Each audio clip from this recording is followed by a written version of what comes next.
Guys, can you hear my voice?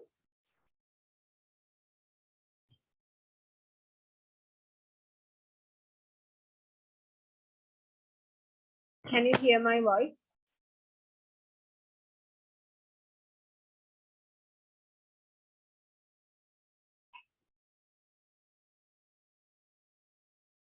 Hello, can you hear me?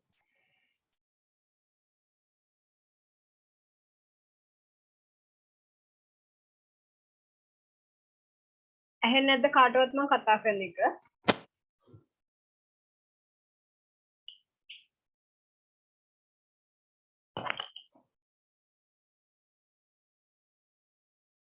Amanda, can you hear me?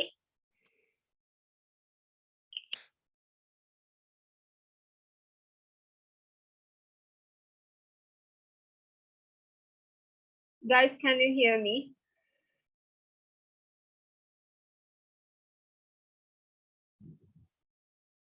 ඔයාලට ඇහෙනවද නැද්ද?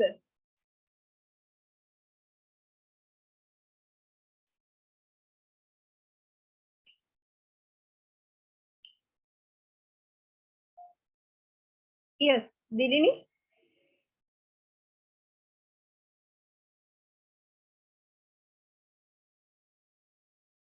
Dilini, can you hear me?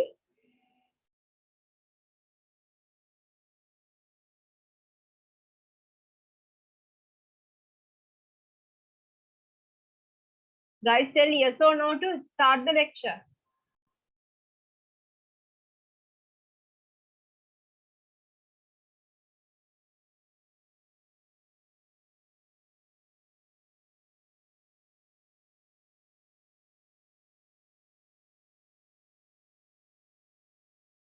Yes. ඔයාලට unmute කරන්න බැරිද? කියන්නේ දීලා නැද්ද host rights දීලා නැද්ද? unmute කරන්න.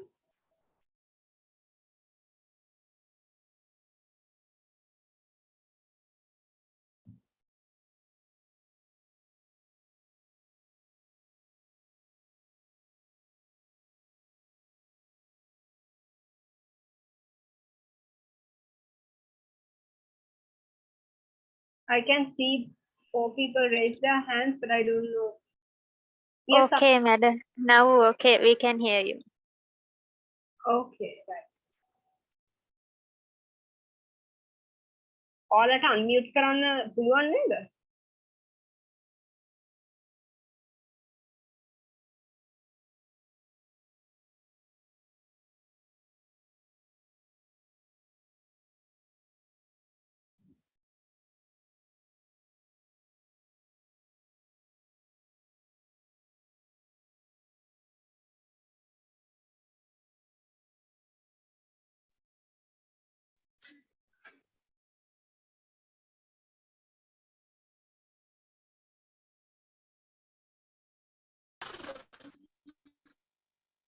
Right.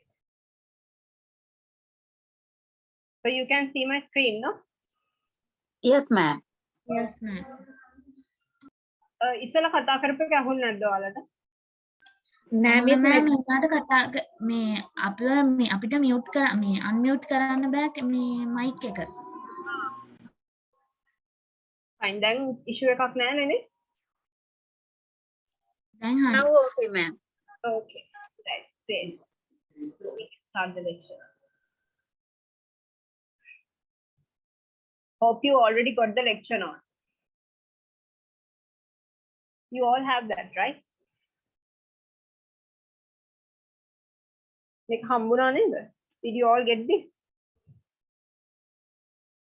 ආයි මැඩම් ලෙක්චර් නෝට් එක කියලා එවලා තියෙන්නේ ලර්නින් කියන එකමයි. මට නම් එවලා තියෙන්නේ එහෙමයි මැඩම්. අනිත් අයට කොහොමද දන්නේ නැහැ. මට අද ටෙලිග්‍රෑම් ගෲප් එකට ඇවිල්ලා තියෙන්නේ ලර්නින් කියන එකම තමයි ආයෙම.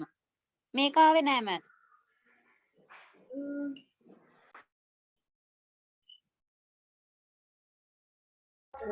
Excuse me, ma'am. We received this presentation and we received the note also.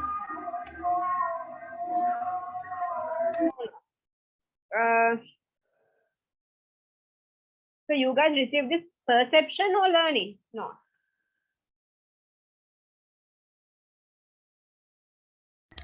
We received that learning, ma'am, not perception. The topic is learning. Oh, that means you didn't get it. No? I will check with your coordinator.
Right.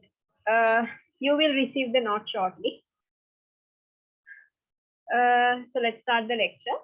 So today we have to do the lesson of perception, right? So in your first module, we have done it in a surface level, right? Perception and what is perception. Normally those things in a very simple level, surface level. But today we are going to talk about it much deeply, right? So as you all know that perception means how we see about things and how we are going to interpret those. අපි දෙයක් දිහා බලන්නේ කොහොමද සහ අපි ඒක කොහොමද interpret කරන්නේ කියන එක තමයි අපි normally perception කියලා කියන්නේ.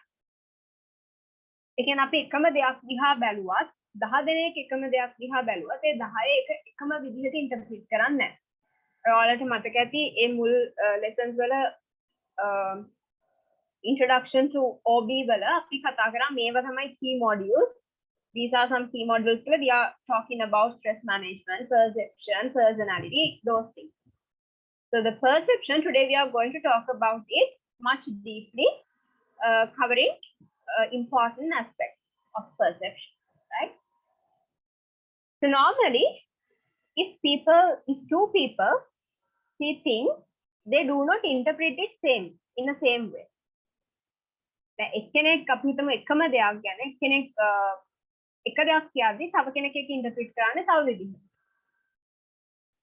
So there is for some questions and for some objects there is no any right or wrong answer. සමහර දේවල් වලට අපිට කියන්න බෑ නෑ මේක නෙමෙයි මේක තමයි හරි මේක කියලා. We can't say like that. අර ඔයාලට මතක ඇති මම ඔයගලන්ට පෙන්නුවා වාස් එකක් වගේ එකක් එක කෙනෙක්ට බලද්දී එක වාස් එකක් විදිහට පේනවා තව කෙනෙක් බලද්දී එක මූණක් වගේ පේනවා. That's normal. කාටවත් කියන්න බෑ නෑ වාස් එක තමයි හරි මූණ පේන එක වැරදි කියලා. එක එක්කෙනාට පේන යාළගේ view point එක different. So perception is how we see about things and how we are going to interpret those things according to our understanding. Right? So according to the definition, it tells that perception is a process by which individuals give meaning to their environment by organizing and interpreting their sensory impressions. How individuals give meaning to their environment by organizing and interpreting their sensory impressions. Right? So how we are going to see, hear, or become aware of something through our senses. The way in which something is regarded, understood, or interpreted. For example, if we see a particular dress, so then your brain perceives that object as a dress. දැන් ඔහම මොකක් හරි අපි හිතමු කඩේකට යනවා. ඔයා දකිනවා ගවුමක්. ඒකට ඔයා ඒක ගවුමක් කියලා දැකපු ගමන් ඔයාට හිතෙන්නේ කොහොමද? ඔයා ඒක ඒ පින්තූරේ දැක ගමන් ඔයාගේ මොළයට පණිවිඩයක් යනවා. මේක ගවුමක් කියන එක. ඊට පස්සේ තමයි අපි බලන්නේ ආ මේක මට ගැලපෙනවද? මේකේ පාට ලස්සනයිද? මේකට මං කැමතිද? මං කැමති විදිහ එකක්ද? Then only we consider about it. Initially, our brain perceives the object as a dress. අපේ sensors වලට යනවා මේක dress එකක් කියන එක. ඒ මොලෙන් තමයි පණිවිඩය යන්නේ. ඒකට ගියාට පස්සේ අපි ඒක ඉන්ටර්ප්‍රිට් කරන විදිහ තමයි අපේ perception කියලා කියන්නේ. ඒක තමයි එකම ගවුම එක්කෙනෙක්ට ලස්සන වෙන්න පුළුවන්. ඒක තව කෙනෙක්ට එක කැත වෙන්න පුළුවන්. ඒනට එකම ගවුම. දැන් අපි දෙන්නෙක් ගත්තොත් දෙන්නම දකින්න එකම ගවුම, එකම පාට, එකම විදිහ. එක්කෙනෙක්ට එක විදිහකට තව කෙනෙක්ට එක තව විදිහකට මහලා නැහැනේ. එකම ගවුම. හැබැයි අපි ඒක ඉන්ටර්ප්‍රිට් කරන්නේ දෙවිදිහකට. එක්කෙනෙක් එකට කැමති වෙද්දි තව කෙනෙක් එකට අකමැති වෙනවා. Our choice means how we interpret it. That's called our choice. අපි කියන්නේ ඒක මගේ choice එක නෙමෙයි. ඒ ඇඳුම මගේ choice එක නෙමෙයි. ඒ අපි ඒක interpret කරන විදිය. අපි ඒක අපේ choice එක විදිහට interpret කරා නම් we are going to buy it. අපි ඒක buy කරන්නේ නැත්නම් ඒක අපේ choice එක නෙමෙයි. ඒක අපි interpret කරන්නේ ඒක අපේ choice එක විදිහට නෙමෙයි. So that is the perception. ඉතින් දිහා බලලා අපි ඒක ඉන්ටර්ප්‍රිට් කරන්නේ කොහොමද? අපි ඒකට මීනින් එකක් දෙන්නේ කොහොමද? අපි ඒක ඩිෆයින් කරන්නේ කොහොමද? That is about perception. Right? So here's a video regarding the introduction to perception light. So you can get some examples related to perception.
now we are going to learn about the perception process, perceptual process, right? So in every process, you know that there are three elements. There should be input, there should be a process, and there should be an output. So it same for the perception as well. The perceptual inputs means our sensation. Sensations means the stimuli. Again, අපි පේන උත්තේජන තමයි අපි sensations කියලා කියන්නේ. අපි පාරේ යනකොට අපි දකින දේවල්. අපිට ඇස් දෙකට පේන දේවල්, කනට ඇහෙන ශබ්ද, අපිට නාසයට දැනෙන ගඳ සුවඳ හැමදේම අපේ stimuli එක. ඒ හැමදේම අපේ perceptions ඇති වෙන input එක. දන්න කෙනෙක් අපිටම හැමදාම කෙනෙක් එකම වගේ best friend එයා එකම scent එක නම් කාලයක් ඉඳන් use කරන්නේ.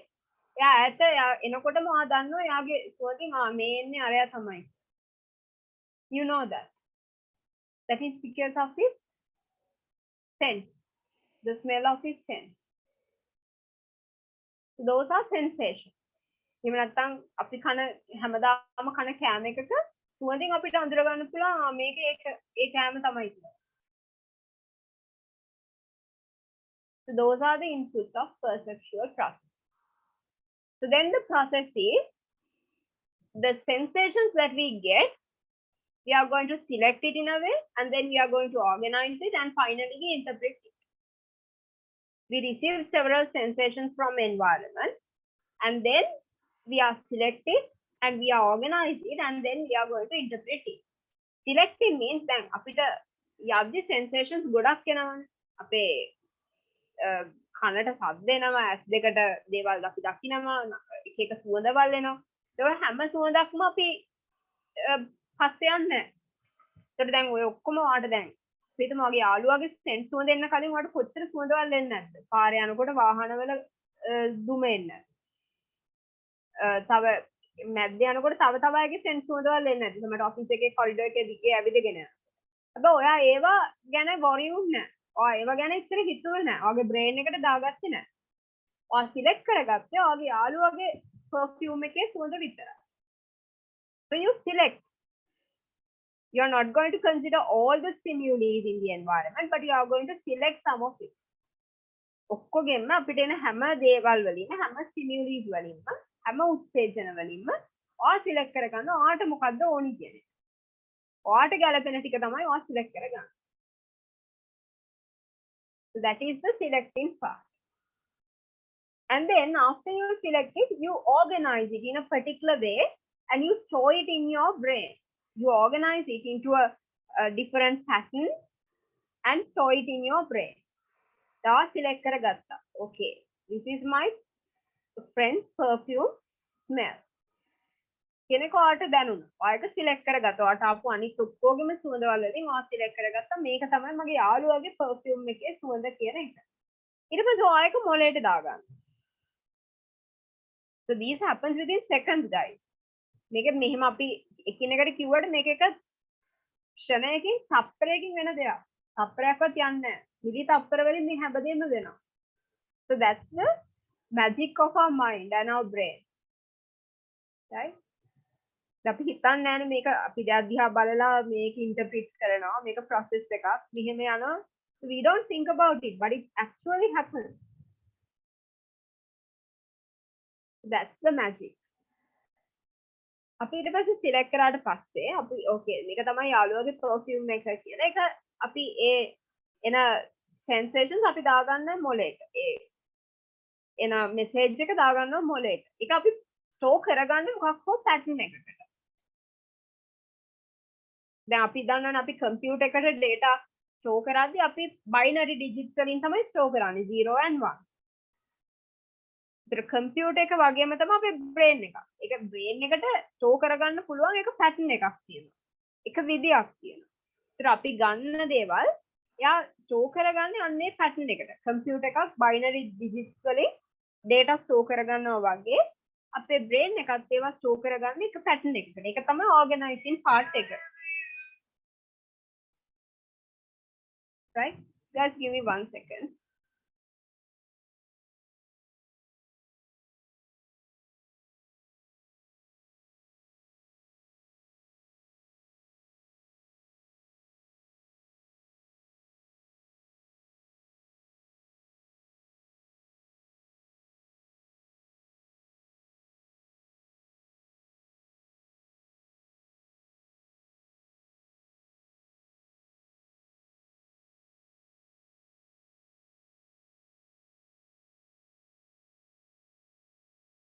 right. එතකොට කම්පියුටර් එකක් binary digits වලින් store කරගන්නවා වගේ අපේ brain එකත් මොකක් හෝ pattern එකකින් ඒක organize කරගන්න. And after that, after organizing it in a certain pattern, then it interprets it. ඊට පස්සේ තමයි අපි ඒක understand කරගන්නේ. ඒක interpret කරන්නේ. තේරුම් ගත හැකි ආකාරයකට අපි ඒක කඩා ගන්නවා. කියන්නේ අපි ඔළුවට දාගත්ත එක අපි interpret කරනවා. හරි. මේක තමයි එහෙනම් යාළුවාගේ sense එක කියන එක. අපි ඉස්සෙල්ලාම selecting වලදී අපි කරන්නේ සුවඳ. සුවඳ තමයි අපි ඔළුවට යන්නේ. සුවඳ ඔළුවට ගියාට ඒ සුවඳ ගැන තියෙන සංවේදනය. හරිද? සුවඳ කියන සංවේදනය අපේ මොළයට යනවා. මොළයට ගියාම එයා ඒක ස්ටෝර් කරගන්නවා. ස්ටෝර් කරගෙන ඉවරුණායින් පස්සේ අපි ඉන්ටර්ප්‍රීට් කරනවා right. මේක තමයි ඔයා කියන සුවඳ. ඔයා හොයපු සුවඳ මේක තමයි. ඒක තමයි ඔයාගේ යාළුවාගේ perfume සුවඳ කියලා එයා ඉන්ටර්ප්‍රීට් කරනවා. එතකොට තමයි ඔයා තේරුම් ගන්නේ හරි දැන් එයා ළඟම එනවා කියන එක. ඕකම තමයි වෙන්නේ. දැන් හිතන්න ඔයගොල්ලෝ බස් ස්ටෑන්ඩ් එකක බස් එකක් එනකොට ඉන්නකොට එන හැම බස් එකකටම නගින්නේ නැහැ. ඈත ඉඳලා බස් එකක් එනකොට අපි බලනවා. මොකද්ද? බස් එකේ බෝඩ් එක බලනවා. මේක කොහෙට යන බස් එකක්ද? බලලා අපේ ගෙවල් පැත්තට යන බස් එක නම් විතරයි අපි නගින්නේ. ඒකත් ඒ වගේ. අපි සිලෙක්ට් එන ඔක්කොම බසස් ගැන කන්සිඩර් කරන්නේ නැහැ. අවශ්‍ය බස් එක ගත්තා. ඊට පස්සේ ඒකෙන් එනවා ඔළුවට මෙසේජ් එකක් යනවා රයිට් මේක තමයි ඔයාලට ගෙදර යන්න පුළුවන් බස් එක කියලා. ඒ මෙසේජ් එක ගියාට පස්සේ ඔළුවෙන් තමයි ඒක ඉන්ටර්ප්‍රීට් කරන්නේ රයිට් එහෙනම් ඔයා මේක නැගලා ගෙදර යන්න කියලා. That is the perceptual process. So selection is the first stage of perception, and then the information that we have already selected, then we organize it in our brain in a coherent pattern or in any kind of pattern, in a specific pattern. And then after that, we assign a meaning to the information that we have stored. Store කරපු එක නිකම්ම store කරලා තිබ්බා කියලා අපිට meaning එකක් එන්නේ නැහැ. අපි ඒකට meaning එකක් දෙන්න ඕනේ. We have to understand it. A understand කරන part එක තමයි මේ interpret කරනවා කියලා කියන්නේ. Right? And then there are perceptual outputs. After all this process happens, then there are perceptual outputs like values, attitudes and behavior. ඔය ඔක්කොම interpret කරලා තේරුම් ගත්තට පස්සේ තමයි එක්ක අපි අර බස් එකට නගින්නේ එක්ක යාළුවා ආවට පස්සේ අපි ආව හග් කරන්නේ අපේ මොකක් හෝ අපි අපේ behavior එකේ change එකක් හරි අපේ ආකල්ප වල change එකක් හරි අපේ values වල change එකක් හරි වෙන්නේ ඔය ටික උනාට පස්සේ. So that is the perceptual process. So are you all okay with that? Is that clear for you? The process.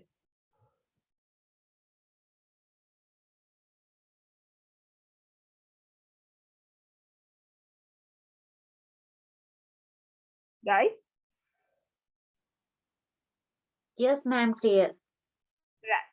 Because it's important. You have to remember it, right? So this is the process. Sensation means the stimuli that we get from environment. And then we are going to select it. The process a person uses to eliminate some of the stimuli that have been sensed and to retain others for further processing. So we are not going to collect all the stimuli that we received from environment. But instead we are going to select one or two and retain for further steps. And the next step is organizing part. The selected stimuli we are going to store in our brain in a particular pattern. And after that, translation or interpretation, that means the stage of the perceptual process at which stimuli are interpreted and give a meaning. So without interpretation, we can't give a proper meaning or we can't understand the stimuli that we organize in our brain. So for that, in order to understand the stimuli that are already organized in our brain, it is called the interpretation part. We need interpretation for that. That is the perceptual process. Then perception means People's behavior is based on their perception of what reality is, not on reality itself. Perception කියලා කියන්නේ ඇත්තම reality එක නෙමෙයි. It's not the reality itself. What is perception? The people's belief about the reality. Not the reality itself, but the people's belief about the reality. Perception කියලා අපි කියන්නේ ඇත්ත reality එක නෙමෙයි. අපේ reality එක කියලා හිතන එක. ඒක ඇත්ත වෙන්නත් පුළුවන් නොවෙන්නත් පුළුවන්. So according to this picture, you can see that, right? This person, he interprets it as 6 and this person interprets it as 9. Both are correct. There is no any right or wrong answer. According to his side, it's 6. According to his side, it's 9. So මෙයා බලන කෝණයෙන් මෙයාගේ viewpoint එකෙන් ඒක 9. But according to his viewpoint, it's 6. So මෙයා එක 6 කියද්දි මෙයාට නෑ නෑ මේක 9 කියන්න බෑ. මෙයාට මේක 9 කියද්දි නෑ නෑ මේක 6 කියන්න බෑ. both are correct. හැබැයි reality එක it can be either 6 or 9. එනකොට අපි ඒක 6 කියලා හරි 9 කියලා හරි කියන්නේ ඒක reality එක නිසා නෙමෙයි. අපි විශ්වාස කරනවා මේක තමයි reality එක කියලා. මෙයාගේ විශ්වාසය මෙයාට පේන දේ තමයි මෙයා හරි කියලා හිතන්නේ. That is the perception. The perception is the belief of the reality, not the reality itself. Right? So there are some factors that influence the person's perception. Some factors that influencing perception. So there are main 3 factors. Factors in the perceiver, factors in the situation, and the factors in the target. Perceiver means the person who perceives the object. Perceiver කියන්නේ එක perception කියන process එක කරන කෙනා, දකින්න කෙනා. අපි කියන්නේ මනුස්සයෙක් අපි object එකක් දැක්කොත් ඒ දකින්න කෙනා අපි තමයි perceiver. Factors in the situation. ඒ වෙලාවේ වටපිටාව අනුව අපි අපේ perception එක change වෙන්න පුළුවන්. And factors in the target. Target means the perceived object. So perceiver කියන්නේ ඔයා, perceived target එක කියලා කියන්නේ ඒක object එක. දැන් ඔයා බස් එක දැක්කනම් බස් එක තමයි target එක. perceiver කියන්නේ ඔයා. Situation එක කියන්නේ ඒ වෙලාවේ එක day time, the night time, it's about the situation. Time, work setting or social setting.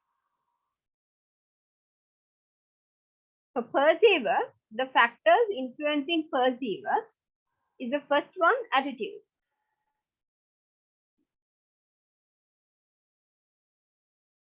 Attitudes, motives, interests, experience, and expectations. Those are the factors that influence the perceiver's perception towards the object. So, a perceiver එක interpret කරන විදිය depend වෙනවා එයාගේ තියෙන ආකල්පවල nature එක අනුව. එයා ආස දේවල් අනුව.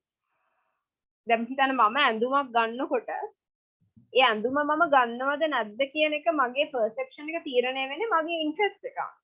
මගේ attitudes අනුව. දැන් සමහර කට්ටිය ඉන්නවා ඒගොල්ලන් ඇඟ වැහෙන ඇඳුම් විතරයි අඳින්නේ. ඇඟ ඇරිච්ච ඇඳුම් අඳින්න කැමති නැහැ. එහෙනම් මේ ඇඳුමේ තමයි ඇඟ පොඩක් තියෙන ඇඳුමක් නම් ඒ වගේගේ attitudes එකට match වෙන්නේ නැහැ. So they don't go into purchase it. එහෙම නැත්නම් interest එක. ඔයාගේ color එක නෙමෙයි නම් ඔයා ආස color එකක් නෙමෙයි නම් you are not going to purchase. And your past experience. ඔයා මේ කඩෙන්ම කලින් ඇඳුමක් අරන් තියෙනවා. ඒ ඇඳුම ඉක්මනට සවුත් වුණා. So that you are not going to buy again from the same shop. Your experience matters. And your expectations as well. රා හිතන්න දැන් ඔයා පන්සලකට යන්න නම් ඇඳුමක් තෝරන්නේ. එහෙනම් ඔයා සමහරට රතු පාට වගේ ඇඳුමක් තිබ්බට ඒක ලස්සන වුණාට ඔයා ගන්න නැහැ. ඔයාගේ expectation එක වෙනයි. ඔයාට ඕන පාටි එකකට යන ඇඳුමක් නෙමෙයි පන්සලකට හරියන්න ඇඳුම. එහෙනම් ඔයා බලන්නේ ටිකක් ලා පාට ඒ වගේ කලර් එකකින් එකක් ගන්න. So your expectations also matter. Those are the factors that influence in the perceiver, this perception. perceive වට අදාළව බලපාන factor. Next one is the factors in the situation. Situation එක. ඒ time එකේ. As the example in video. So in daytime you see a person who is wearing a full suit. You have the perception that okay, he is a professional. He can be a professional. But at the night you saw the same person wearing some casual clothes. You have that perception that he is very party person, party type person, kind of no job kind of person, like can have that casual feelings towards you. Time matters. That's the සමහරලාට අපි call එකක් ගන්නකොට අපි time එක බලමු. මේ වෙලාවේ කතා කරොත් එච්චර හරිය නෑනේ. වැරදියට හිතයි අපි කියන්නේ. We have that perception. මේ වෙලාවට යාට call එකක් දුන්නොත් හිතයි මේ අපි වෙන මොනවට හරි කතා කරන්නේ. So we have that perception. හිතන්නත් පුළුවන් නොහිතන්නත් පුළුවන්. So time matters. And the work setting. So if your boss has good mood, then you are going to talk about taking a leave. If he is not in his good mood, then you are not going to talk about the leave. Or no, yeah, bad mood day video na aage leave එක approve කරන්නේ නැහැ. And social setting. සමාජයේ එක එක සමාජයේ ස්වභාවය. අපි සමහරට ලංකාවේ ඉඳද්දී අපි හිතන පතන විදිහ සමහරට වෙනස් වෙන්න පුළුවන්. අපි වෙන රටකට ගියොත් අපි ඇමරිකාවට ගියොත් අපි මේ විදිහට නෙමෙයි හිතන්නේ. ඒතර social setting එක අනුව අපි දේවල් ගැන හිතන විදිය, perceive කරන විදිය වෙනස් වෙනවා. So social setting matters. Right? And finally the target. Target means the perceived object. The object, its novelty, motion, sound, size, background, proximity, similarity.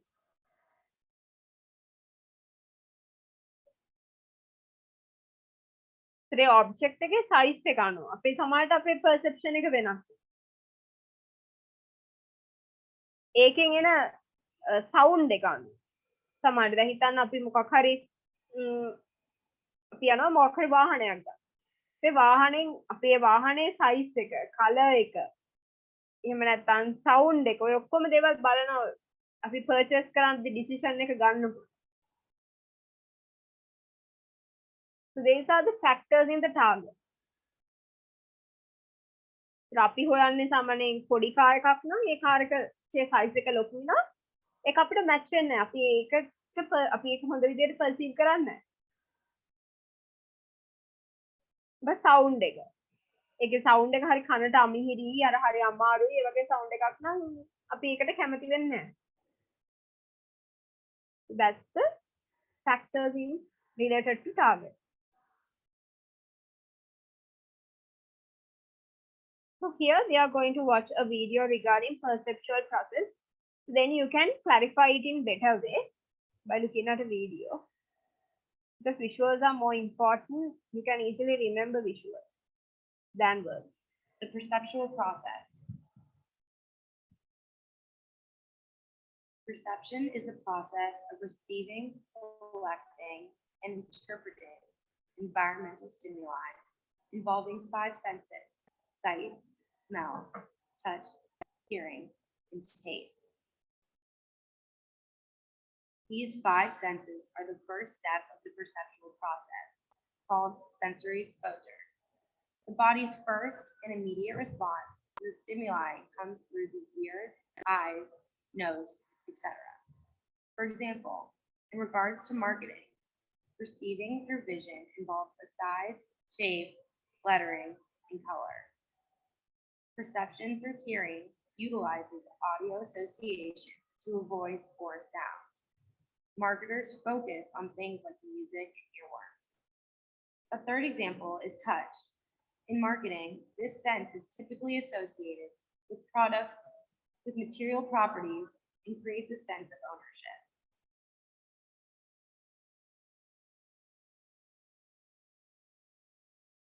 The next step of perceptual processing is attention, defined as the means of focusing on one or more environmental stimuli while potentially ignoring others. This goes back to how we receive information. With brighter colors, catchier tunes, and nicer materials, companies are better able to stand out amongst other competing stimuli in a consumer environment. The final step of the perceptual process is interpretation, also known as comprehension. Comprehension is the ability to interpret and assign meaning to the new information by relating it to knowledge already stored in memory. As comprehension increases, memory performance improves. With comprehension, the first step is source identification. Is it an ad? Secondly, is the message comprehension. What does the advertiser want to say? It is important to note that every commercial is interpreted differently by each consumer due to the differences in interpretation of stimuli. A good example of an advertisement that utilizes the perceptual process is the Dumb Ways to Die video. Produced by Metro, a transportation company, this commercial utilizes unique, colorful characters, a very catchy theme song, and a bit of dark humor. In doing so, it caught the consumer's attention, many singing the songs unconsciously, and therefore wanting to buy it on iTunes. A second example is Progressive. This company uses bright colors, a lively character, and interesting storylines to catch the consumer's eye. In addition, the familiarity creates a relationship between Flo and the consumer, drawing even more attention and positive. There are a number of pros and cons to using perceptual processing as a marketing tool. One positive is the ability to give meaning and recognition to a brand. With one commercial using any number of these tactics, a company is able to grow their brand. A potential negative is the overstimulation of a consumer. If there's too much going on in an advertisement, a consumer may become overwhelmed and relate that feeling to the product, or ignore the commercial altogether. In every marketing campaign, the perceptual process is used. Many times, this has a positive effect on sales. However, there are a number of cases where perceptual processing works against the product.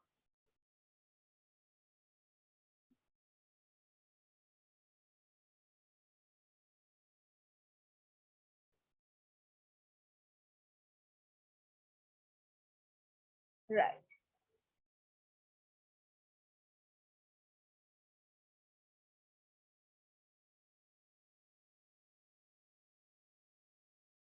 Right. So now we are going to talk about some theories regarding this perception, right?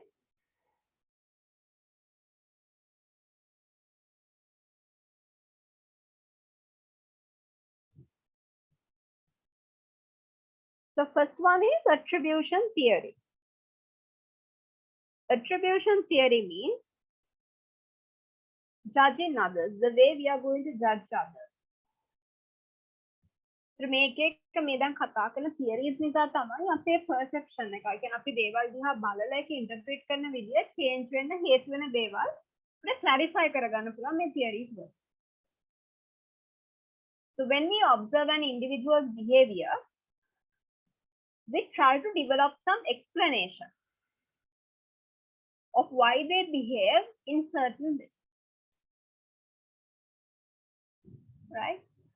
We try to develop explanations of why they behave in certain ways. අපි කවහරි කෙනෙක්ව දැක්කම එයා දිහා බලලා අපි එයාගේ හැසිරෙන විදියෙන් අපි එක එක judgments දෙනවා. මෙයා මෙහෙම කෙනෙක් වෙන්න දෙයකයි මේ විදියට කෑ ගහන්නේ. මෙයා ගෙදරත් මෙහෙම කෑ ගහන ඇති. සමහරවිට අම්මයි තාත්තයි කෑ ගහන ඇති ඔය විදිහට. So we give certain judgments. So our perception and judgment of a person's actions, therefore, will be significantly influenced by assumptions we make about the person. අපි යා ගැන හිතන විදිහ, එයාගේ හැසිරීම ගැන අපි දක්වන judgments වලට සම්බන්ධයි, related. සමහරවිට අපිට යා ගැන තියෙන කලින් හොඳ ආකල්පයක් තිබ්බනම්, අපිට යා ගැන හොඳ experience එකක්, හොඳ attitude තිබ්බනම්, එයා ඒ විදිහට හැසිරුණා so we are going to justify it. He's a good person, something happened. Likewise, we are going to justify the situation. අපි හිතනවා නෑ එයා හැතර හොඳ මිනිස්සෙක් මොකක් හරි වෙන්න නැතිනේ එහෙම කියලා අපි හිතනවා හැබැයි අපි කැමති නැති කෙනෙක් නම් අපි ඇත්තටම යාළු පිළිදම් වැරද්ද දාලා අපෝ එයා ඉස්සරත් කොහොම තමයි කොහොමත් හොඳ නෑ එහෙම කියලා අපි ඒ ජජ්මන්ට්ස් දෙනවා so that is called attribution theory so attribution theory was developed to explain how we judge people differently how we judge people differently depending on the meaning we attribute to given behavior. Basically, the theory suggests that when we observe an individual's behavior, we attempt to determine whether it was internally or externally caused. So the theory suggests that when we observe an individual's behavior, we attempt to determine whether it was internally or externally caused. අපි දැන් කෙනෙක් දිහා බලලා අපි ආගේ හැසිරීම අපි justify කරද්දී අපි බලනවා ඒ හැසිරීමට හේතු වෙලා තියෙන්නේ internal reason එකක්ද එහෙම නැත්නම් ඒකේ externally reason එකක්ද කියන එක.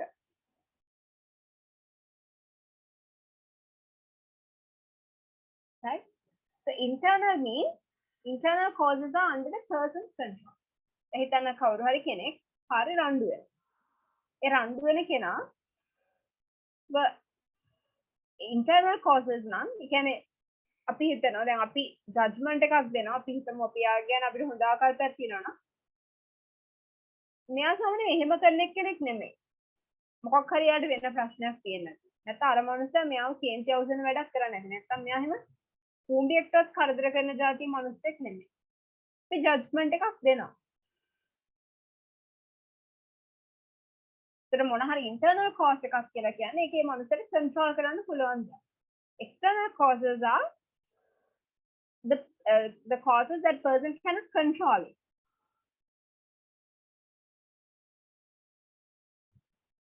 Right? There's an example you can get a certain idea. So we credit the behavior either to situation or to the person's internal disposition. අපි හිතමු දැන් අපි දෙයක් දිහා දැක්කම අපි කෑ ගහන මනුස්සයෙක් දිහා ගහ ගන්න මනුස්සයෙක් දිහා දකි. ඒත් අපි හිතමු අපි යා ගැන අර මං කලින් කිව්වා වගේ අපි යා ගැන හොඳටම දන්න කෙනෙක් නම් අපි කියනවා මෙයා එහෙම ගහ ගන්න මනුස්සයෙක් නෙමෙයි. මෙයා කුඹියකටත් කරදර කරන්නේ නැහැ. සුවරකටම අනිත් කෙනා මෙයාට මොන හරි කරන්නේ. So we give the credit to the external environment. අපි යාගේ වැරද්දක් පිළිගන්න කැමති නැහැ. අපි කියන්නේ නෑ මෙයා හොඳයි.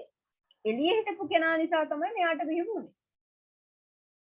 අනිත් කෙනා තමයි වැරදි යා තමයි මෙයාව ඒකට පොළඹව ගන්න ඇත්තේ. එතකොට අපි ඒ ක්‍රෙඩිට් එක දෙන්නේ සිටුේෂන් එකට. හැබැයි අපි කැමති නැති කෙනෙක් නම් යා කලිනුත් රණ්ඩු වෙච්ච කෙනෙක් නම් අපි කියනවා අපෝ ඔය එයාගේ හැටි ඕම තමයි. හැමෝත් එක්කම රණ්ඩු වෙනවා. කියලා අපි යන්න දෙනවා බ්ලේම් එක අපි යාට දානවා. ඒක තමයි ඉන්ටර්නල් කියලා කියන්නේ. අපි යාගේ වැරද්දක් විදිහට අපි ඒක යාගේ account එකට දානවා. So is Billy a bully? The example is Billy a bully because his parents treated him badly and he learned it from them. Break external. අපි දාන්නේ. එයාගේ වැරද්ද නෙමෙයි එයාගේ අම්මයි තාත්තයි ඒ වගේ bully behavior එකක් වෙන්න කෙනෙක් නිසා මෙයා bully type character එකක් වෙන්නේ නැති.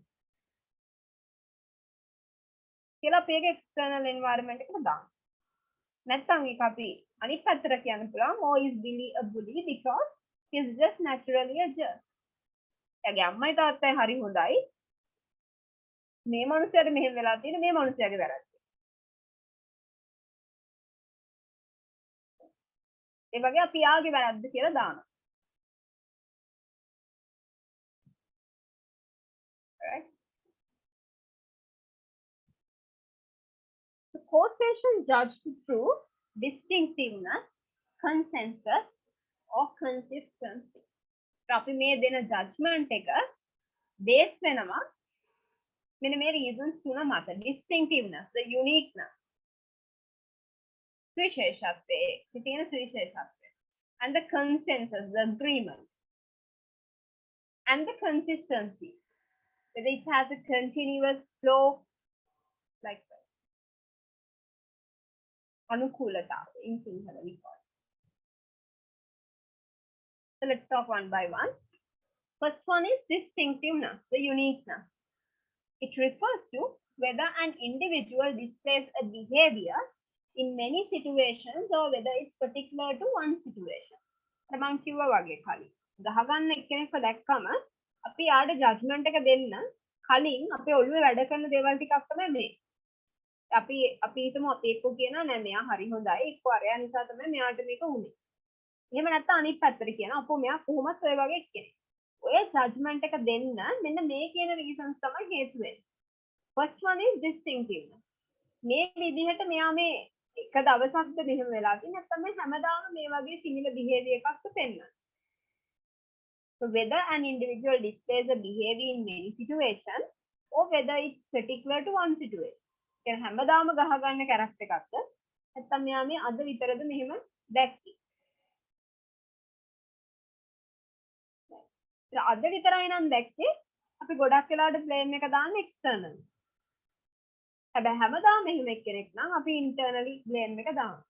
මෙයාගේ වැරද්දක් නිසා තමයි මේක උනේ කියලා. ඔය හැමදාම මෙයා මෙහෙමයි. ඒක නිසා අදත් ඉතින් අර අහිංසක මනුස්සයට ගහන්න නැති කියලා අපි එහෙම කියනවා.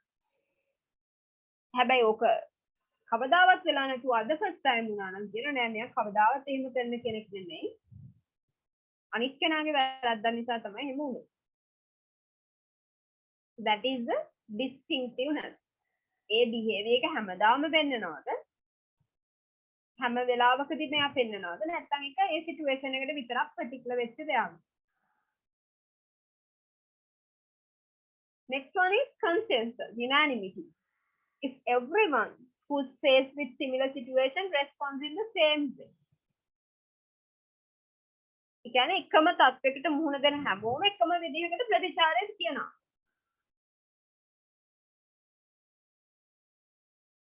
දැන් හිතන්න එතනේ ගහගන්නක දැකපු හැමෝම එකම විදිහේ ජජ්මන්ට් එකක් දෙන්න. දැන් මං යරෙන්න අපි හිතමු තව 3 දෙනෙක් ඉන්නේ.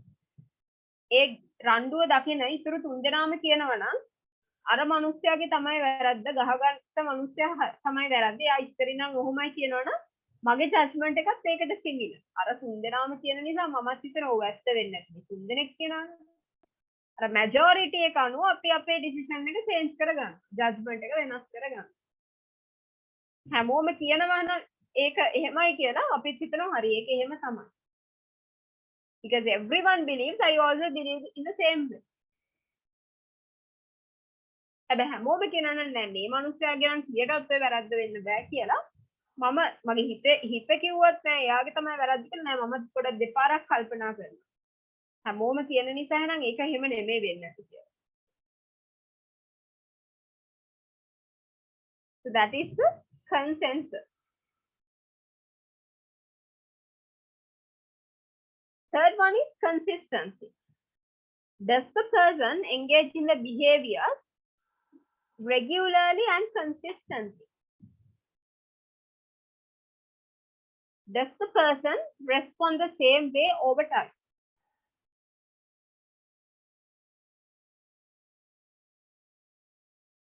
එකම විදිහේ මං කිව්වේ consistency. එයා හැසිරෙන විදිහේ continuously එයා ඒ විදිහද.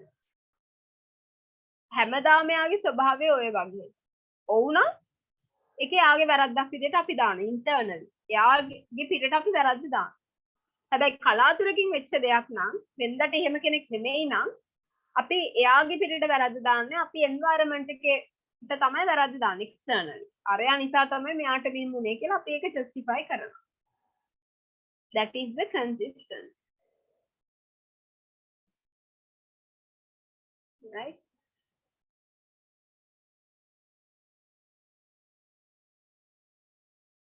Next one is errors and biases in attribution. අපි මේ වගේ judgments දෙනකොට අපි අතින් ඕන තරම් වැරදි සහ bias කියන දේවල් වෙන්න පුළුවන්. අතර අපි judgment එකක් දෙනවා කියන්නේම it can be biased. First one is fundamental attribution error. Fundamental attribution error means the tendency to underestimate the influence of external factors and overestimate the influence of internal factors when making judgments about a person's behavior. So we blame people first, not the situation. අපි නොදන්න කෙනෙක් අපි හිතමු කවුරු හරි රණ්ඩු වෙනවා. අපි මේ මනුස්සයාව දන්නේ නැහැ. දන්නේ නැති දෙන්නෙක් රණ්ඩු වෙනවා නම් එතනදී අපි කෙලින්ම වැරද්ද දාන්නේ මනුස්සයාට. මුලින්ම බනින්නේ මනුස්සයාට. රණ්ඩු වෙන දෙන්නට. එතකොට අපි කියන්නේ නෑනේ දන්නේ නැති කෙනෙක් නම් අයියෝ බාන්නකො මේගොල්ලෝ මේ පාරේ රණ්ඩු වෙන හැටි කිසිම හැදියාවක් නැහැ එහෙම කියලානේ අපි මුලින්ම බයින මනුස්සයාට. අපි කියන්නේ නෑනේ මේගොල්ලන්ගේ අම්මලත් එහෙම වෙන්නේ නැති. එච්චර දුරට යන්නේ නැහැ. ඉතල යාට බැනලා තමයි ඊගා ඩේ ටික කියන්නේ. මුලින්ම බයින. මුලින්ම බනින්නේ අර internal factors වල. ඒක තමයි fundamental attribution error කියලා කියන්නේ. මුලින්ම මොකක් හෝ වැරද්දක් දැක්ක ගමන් if we overestimate the internal factors and underestimate the external factors, that means it's fundamental attribution error. මුලදීම අපි overestimate කරනවා. වැරද්දක් වෙච්ච ගමන් අපි හිතන්නේ එයාගේ තමයි වැරද්ද. පුද්ගලයාට තමයි මුලින් බයින්නේ. ඊට පස්සේ තමයි අපි බලන්නේ මේ පුද්ගලයාගේ වැරද්ද නෙමෙයි කියලා කවුරු හරි කිව්වොත් තමයි බලන්නේ එහෙනම් වෙන මොකක් හරි වෙන්නේ නැති කියලා ඊට පස්සේ තමයි ඒක හොයන්නේ. හැබැයි මුලදී ජජ්මන්ට් එක දීලා ඉවරයි මනුස්සයාගේ වැරද්ද කියලා. That is the fundamental attribution error. Next one is self-serving bias.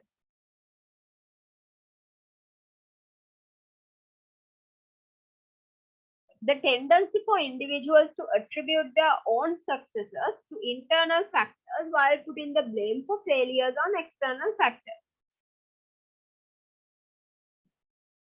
So if you study well and if you got a good result, then you believe that, wow, I'm so smart, that's why I get good results.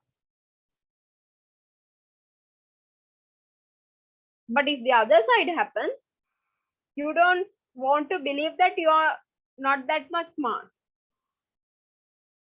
Right?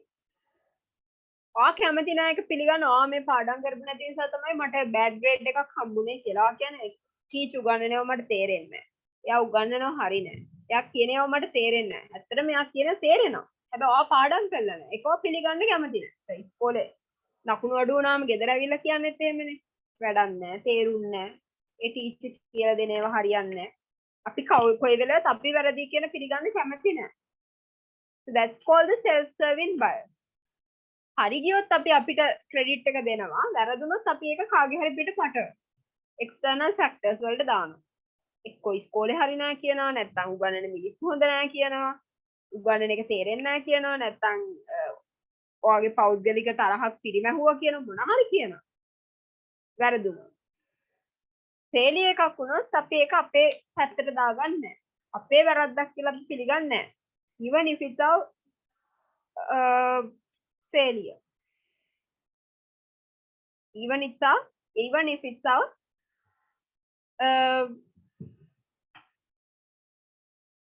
wrongdoing or something, because of us the things happen, but we don't want to believe that.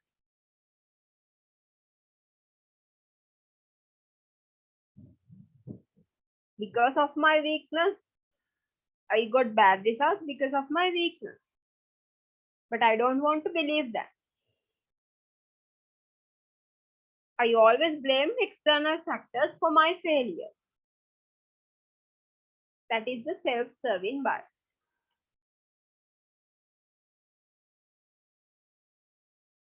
Next one is selective perception. Selective perception. Selective perception means people selectively interpret what they see on the basis of their interest, background, experience, and attitude. People selectively interpret.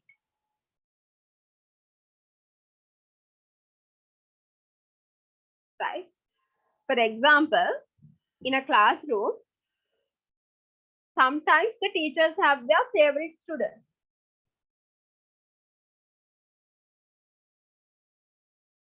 So because teacher likes that person or likes that student,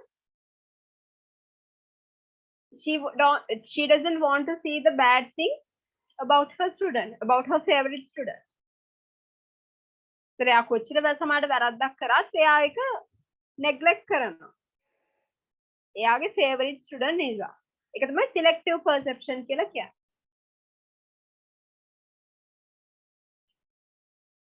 Halo effect. Halo effect means drawing a general impression about an individual on the basis of a single characteristic.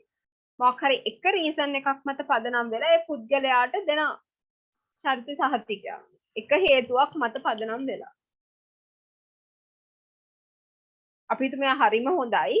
එක දවසක් යාතින් චූටි වැරද්දක් වුණා. ඒ වැරද්ද අල්ලගෙන දිගට මේ මිනිස්සයාට පහර ගහනවා නම් අන්න ඒක තමයි හේලෝ ඉෆෙක්ට් කියලා කියන්නේ. එක පොඩි දෙයක් අල්ලගෙන මේ මුළු මිනිස්සයාගේ මුළු දේ ගැනම චිත්‍රයක් මවා ගන්නවා. ඉමේජ් එකක් හදා ගන්නවා. හැබැයි ඇත්තටම බැලුවොත් ඒක එක දවසක වෙච්ච පොඩි වෙලාවක වෙච්ච පොඩි දෙයක්. පොඩි වැරද්දක්. හැබැයි ඔයා එන්ටයි ඉමේජ් එකම හදාගන්නේ අන්න ඒ පොඩි වැරද්ද මත පදනම් වෙලා. That is called the halo effect.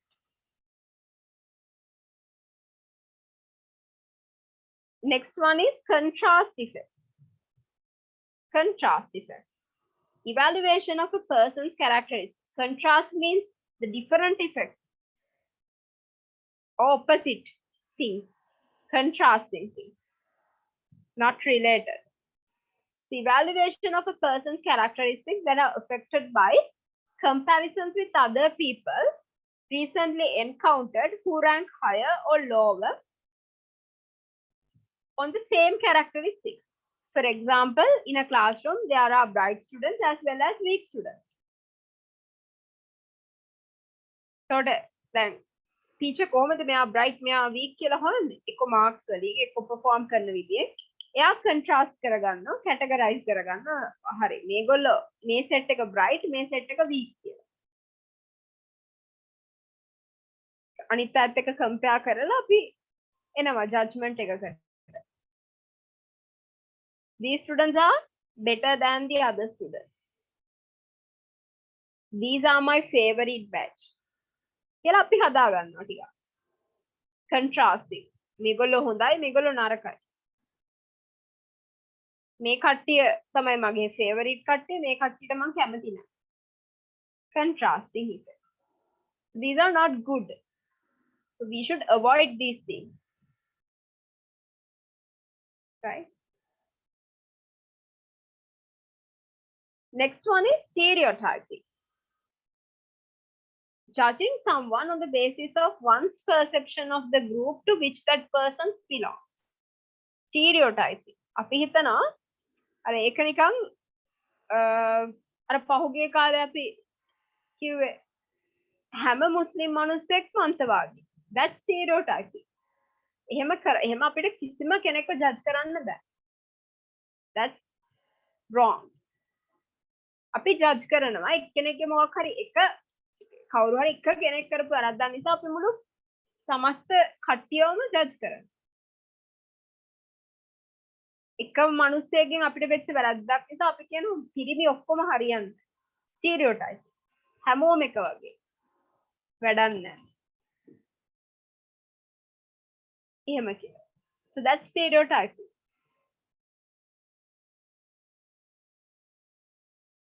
තව සමහර කියන කැන්ඩි අය ආඩම්බරයි. හැමෝම එහෙම නෑ. සමහරට එහෙම නැතිම වෙන්නත් පුළුවන්. හැබැයි කියනවා. it's stereotyping. එක්කෙනෙක්ගේ perception එකක් හින්දා එක group එකක් ගැන අපේ මුළු group එකටම label එකක් ගහනවා. ඒ group එකෙන් එන හැමෝම මේ වගේ වෙන්න ඇති කියලා. That's not good. Next one is profiling. A form of stereotyping in which members of a group are singled out for intense inspection based on a single, often ethnic trait.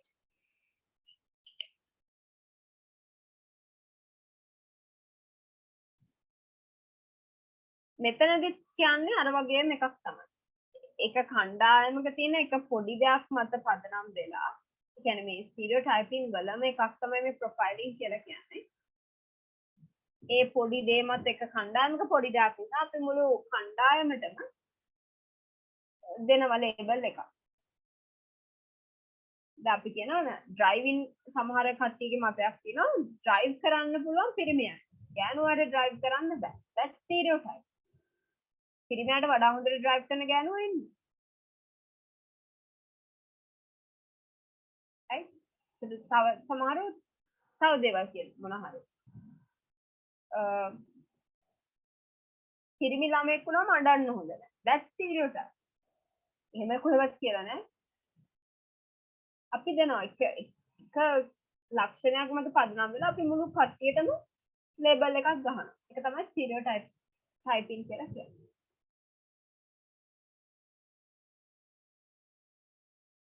specific shortcut applications in organization. දැන් මේ අපි කිව්ව judgment අපි apply වෙන තැන් තියෙනවා. මේ කියන දේවල් apply වෙන තැන් තියෙනවා. එකක් තමයි employment interview. Next one, performance expectations and performance evaluation. The interviews were there can be certain bias. සමහර විට එකම qualifications තියෙන එකම degree එක තියෙන එකම විදිහට perform කරපු දෙන්නෙක්ින් දැක්කේ එක්කෙනෙක්ව නම් ගන්න ඕන. සමහරට එයාගේ out appearance එක මත පදනම් වෙලා පුද්ගලයෙක්ව recruit කරනවා. That's a bias. එහෙම කොහෙවත් බෑ. එහෙම දෙයක් කරන්න බෑ. දෙන්නම එක වගේ නම් එකම qualifications නම් තියෙන්නේ අපිට එක්කෙනෙක්ව select කරන්න බෑ එයාගේ බාහිර පෙනුම මත පදනම් වෙනවා. A perceptual bias. Performance expectation. Self-fulfilling prediction, we call it Pygmalion effect. Pygmalion effect means normally we believe that people who receive good rewards or reinforcements, positive feedback, they are going to perform well. Those who receive negative feedback. හොඳට නිතරම හොඳ දේවල් කියන හොඳට ප්‍රශංසා කරද්දී අපි කට්ටියට එයාලා හොඳට perform කරනවා කියලා අපි පිළිගන්නවා. එහෙම නොකරන අයට වඩා. It's like operant conditioning by B.F. Skinner. reinforce කරද්දී අපි stony behavior එක අපි reinforce කරනවා. අපිට behavior එක නවත්තන්න ඕන. අපි යාට punishment එකක් දෙන. ඒ වගේ තමයි. අපි හොඳ positive feedback එකක් දුන්නොත් එයා හොඳට perform කරනවා. negative feedback එකක් දුන්නොත් එයාගේ performance අඩු වෙනවා. සමහරට හොඳට perform කරන කෙනෙක් නම් අපි දිගටම negative feedback එකක් නම් දෙන්නේ. එයා එකකින් අධෛර්යයට පත් වෙලා එයා පටන් ගන්න negative perform කරන්න. That is called Pygmalion effect. The low or higher performance of employees reflects preconceived lead expectations about employee capabilities. So this Pygmalion effect, it's a research, right? It's a experiment. So this experiment happens in a school, and the selected students, the researchers give an intelligence test to the students, and then the researchers use that result to convince their teachers that these groups perform well than these groups. Kile golora categorize kara kenekge ara test එකක් තිබ්බා. ඒකේ results මත පදනම් වෙලා ඒගොල්ලන්ගේ teachers ලාට convince කරා මේ group එක තමයි හොඳට perform කරේ මේ group එකට වඩා කියලා. හැබැයි ඇත්තටම results මත පදනම් වෙලා නෙමෙයි. They just give that judgment. Right?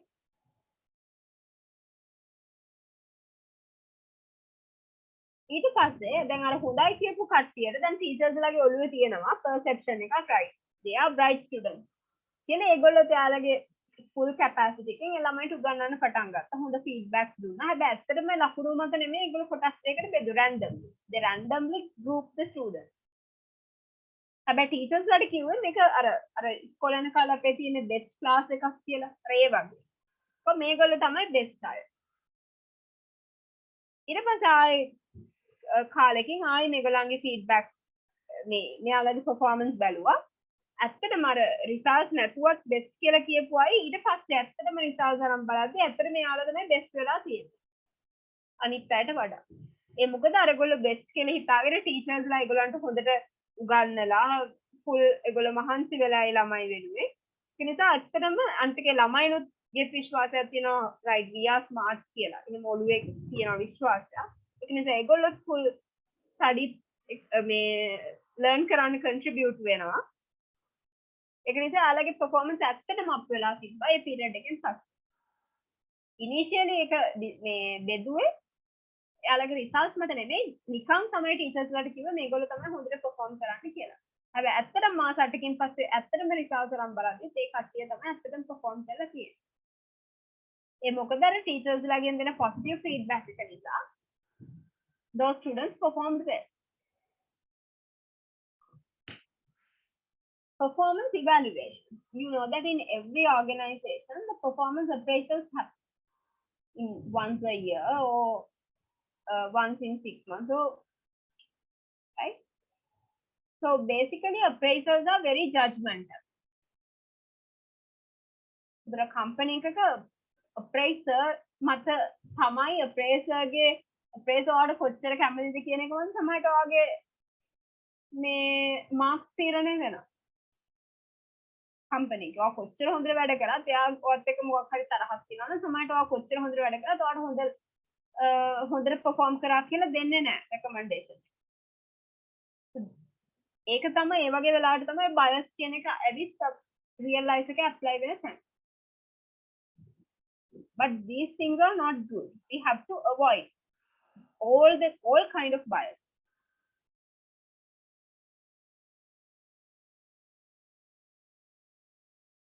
This is the Pygmalion effect, as I said. Rosenthal and Jacobson, they are the researchers. It took place in with elementary school children at the Strauss School. So all the children took intelligence tests, although the results were actually important. The researchers used the test results to lead the teachers to believe some children were smarter than others. First, they randomly select students and then they lie to teachers, telling them that these are the best students. So after 8 months, the children sat tests again, and those random children becomes the highest performance after the test. After 8 months, they scored much higher when comparing to other children. So that's the Pygmalion effect. If we give continuously the positive feedback, then we can get better results.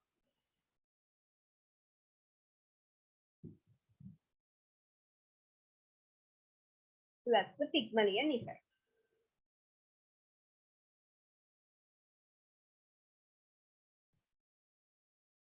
Right.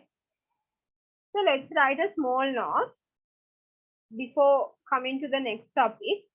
Let's write a small note regarding the perceptual process. Selection, interpretation, selection, organization, and interpretation part. I forgot to give this note at that slide. Right? So write a topic. The perceptual process. The perceptual process.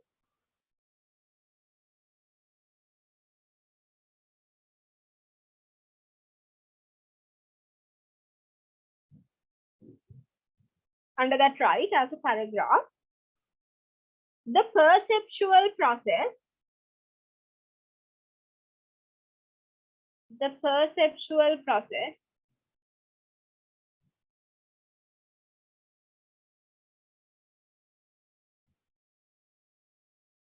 has 3 stages.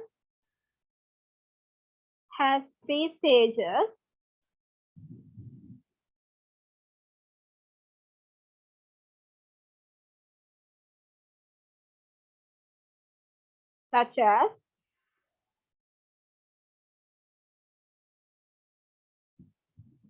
sensory stimulation and selection, sensory stimulation and selection,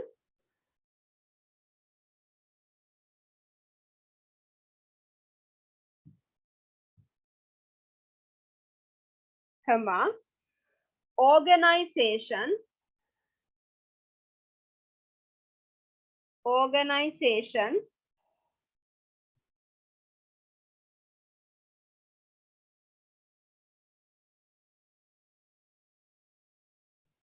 and interpretation.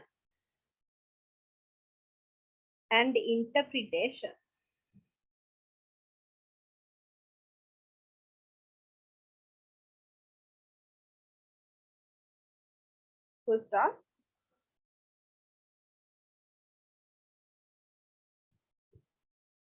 Although we are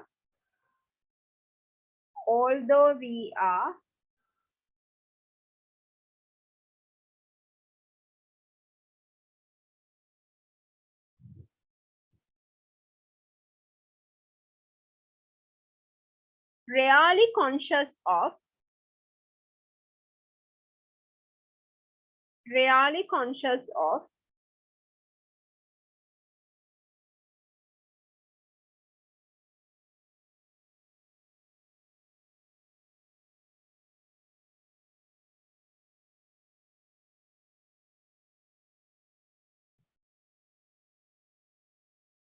going through these stages,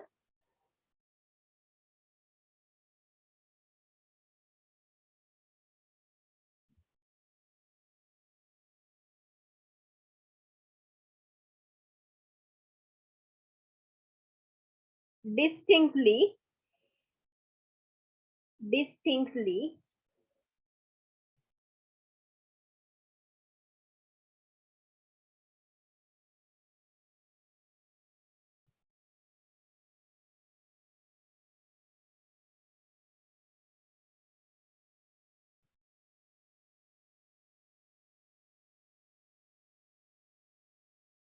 they nonetheless, NONETHELESS,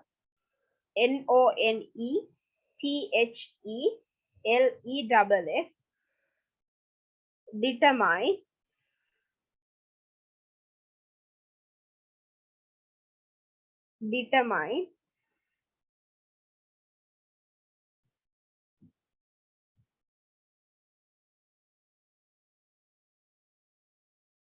how we develop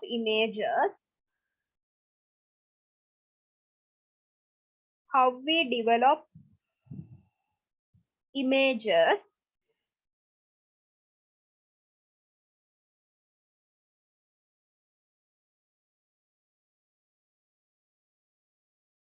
of the world around us.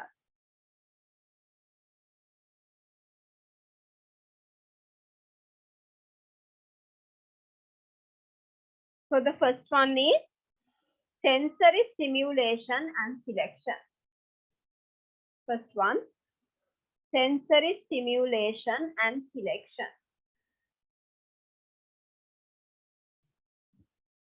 Under that, right?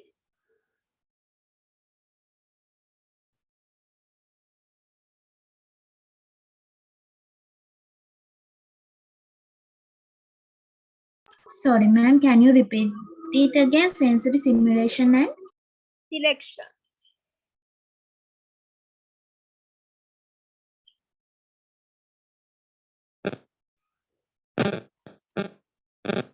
Under that, right?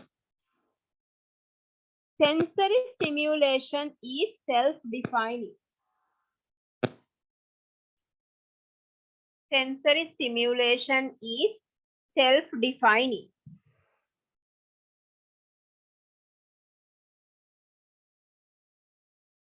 Full stop. We hear,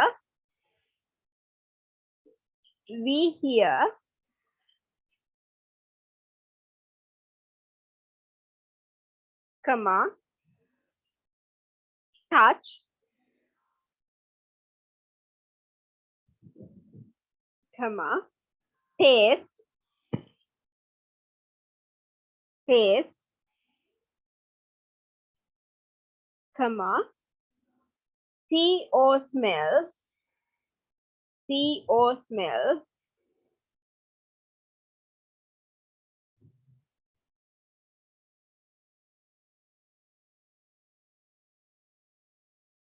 things, things.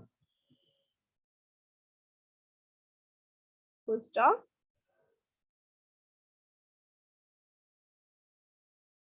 The neurological receptors, the neurological receptors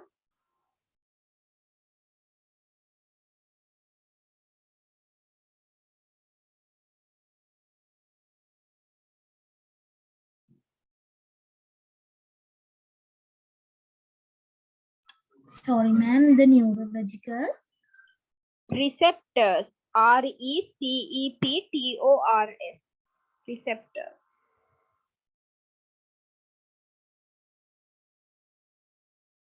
associated with these sensors, associated with these sensors,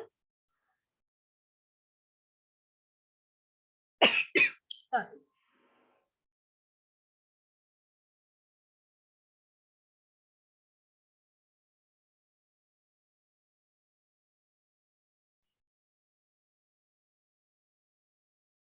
with these sensors are stimulated,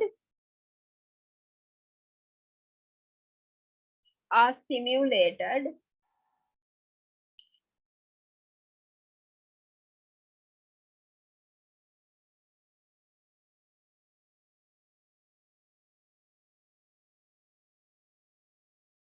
and this stimuli races to the brain, and this stimuli races to the brain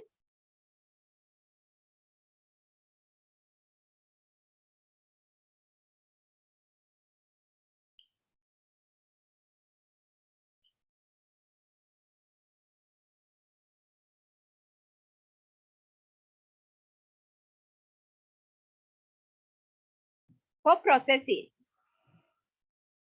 for processing.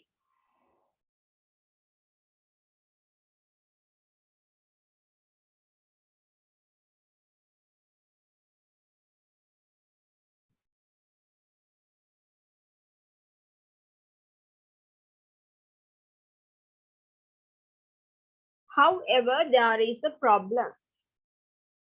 However, there is a problem.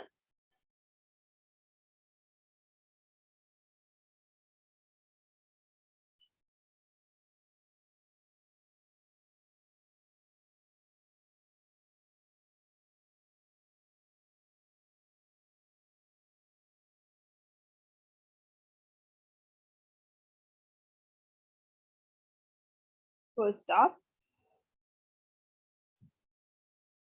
Write in a separate paragraph. We cannot attend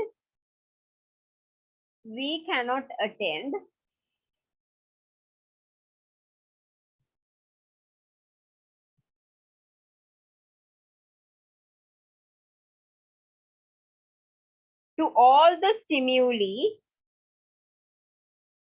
to all the stimuli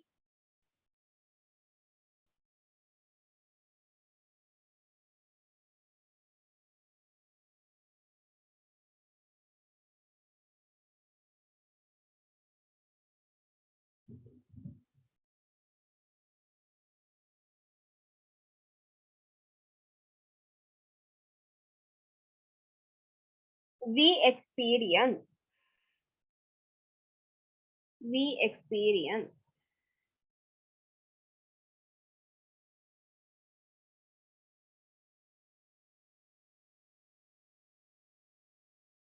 Full stop.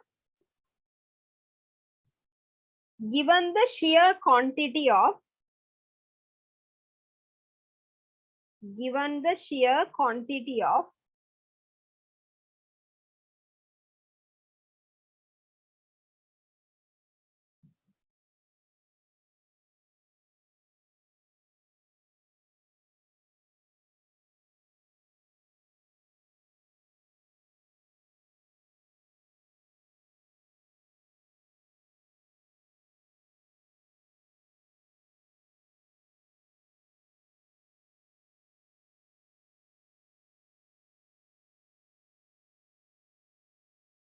sensory stimulation,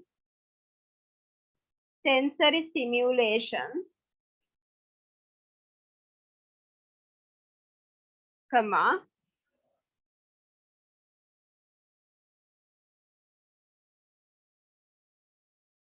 we cannot pay attention, we cannot pay attention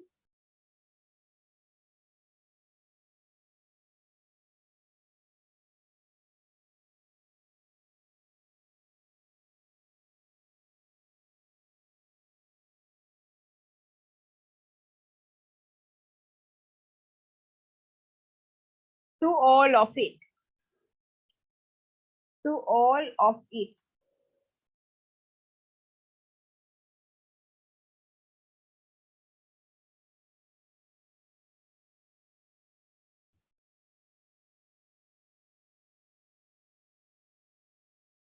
Full stop. We must engage in sensory selection.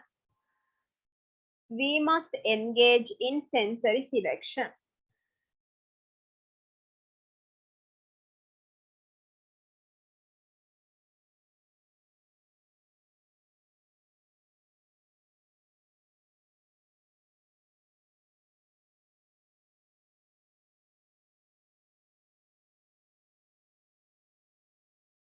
Full stop. Sensory selection is the process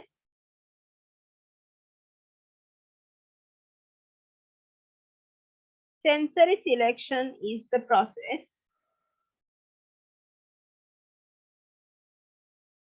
of determining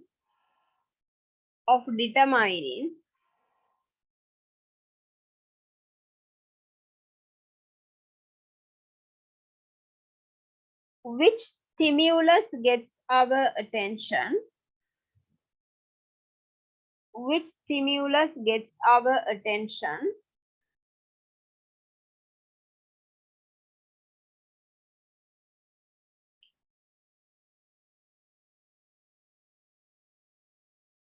and which stimuli we ignore, and which stimuli we ignore.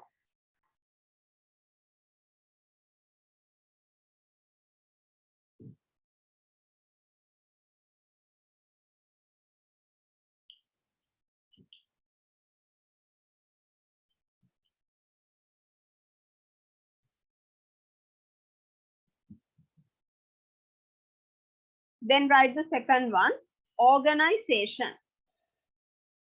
Organization.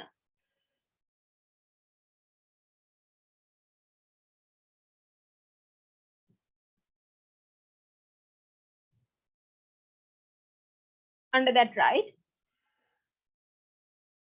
once our senses have been stimulated,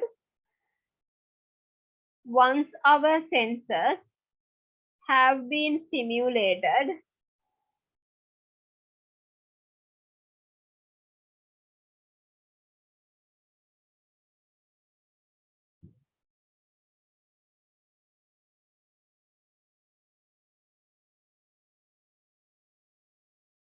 comma, we move to the second stage of perception. We move to the second stage of perception.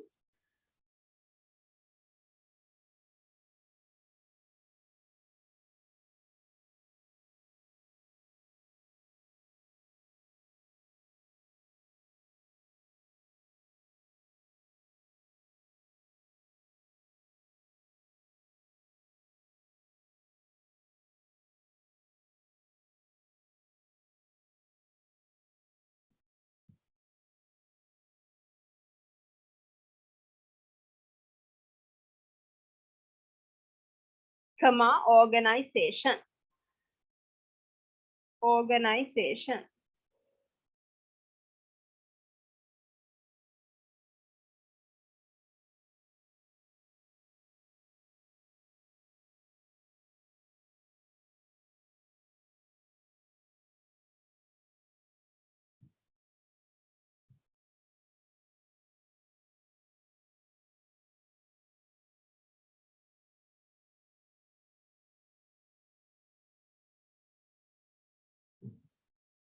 Organization is the process. Organization is the process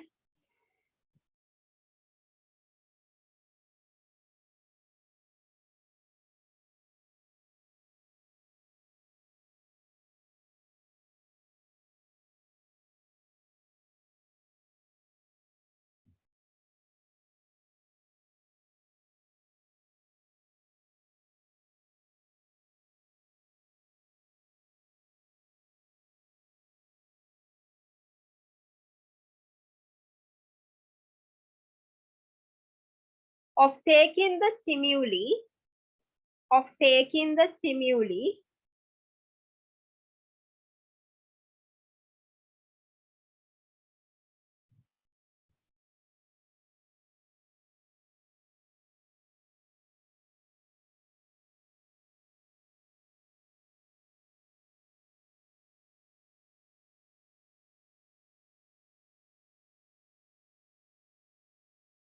and put in it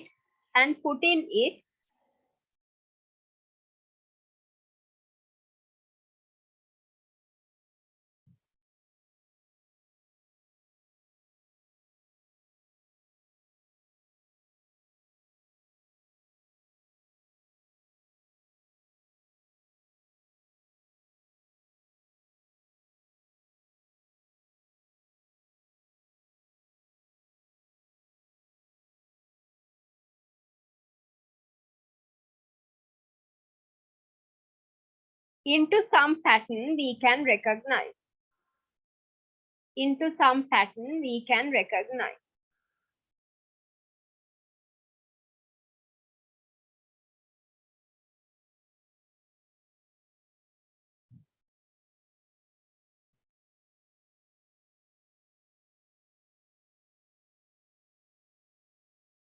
First up,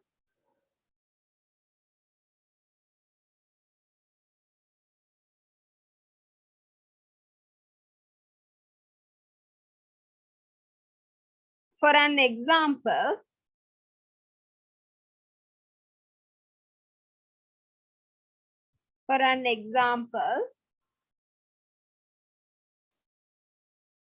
when we come home from the grocery store,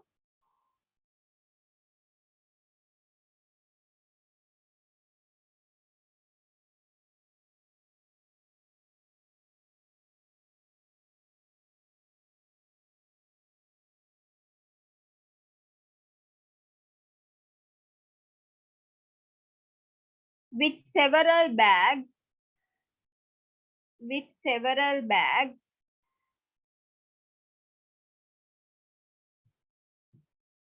comma,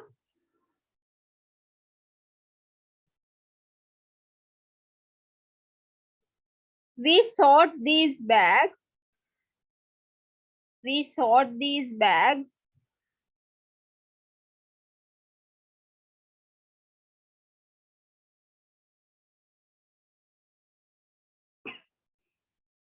into the appropriate cabinet,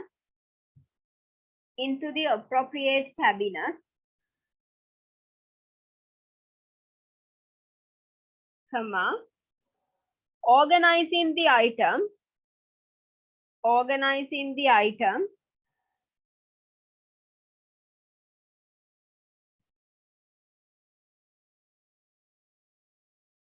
so their placement makes sense for later use.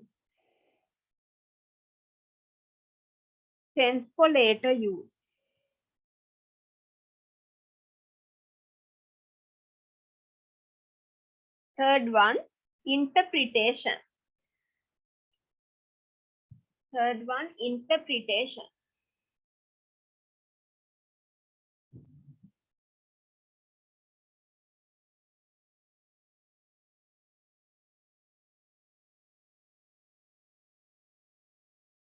Under that, right? After sensing the stimuli,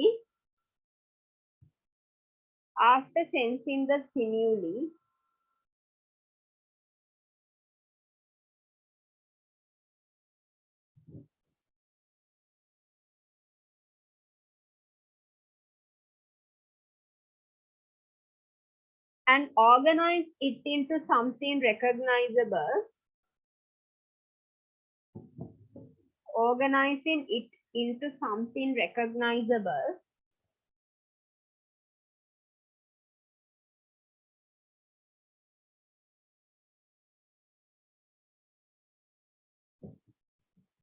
comma, we attach a label,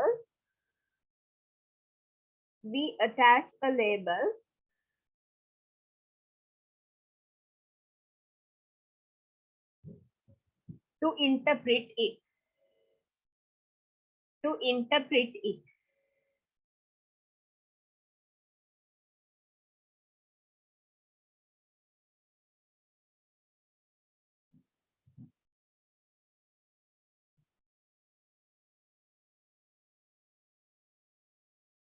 Full stop. The interpretation stage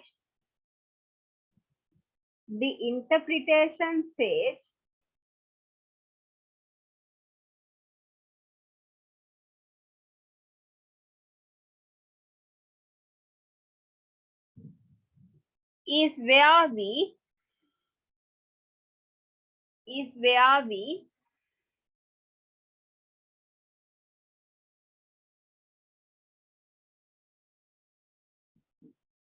make sense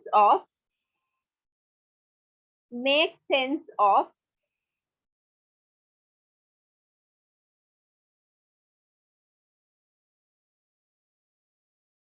what we have experienced,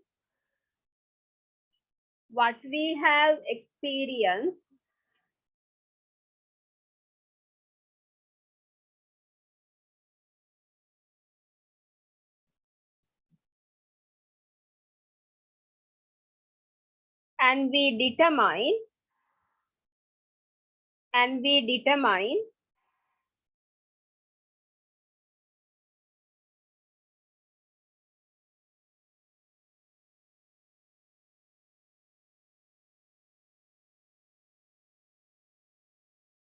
what it means to us.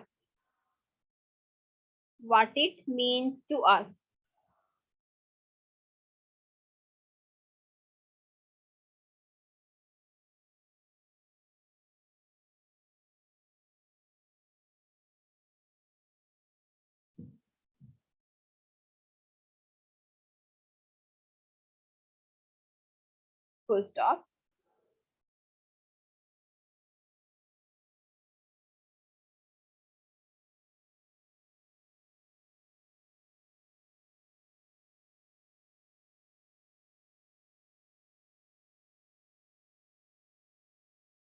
How we interpret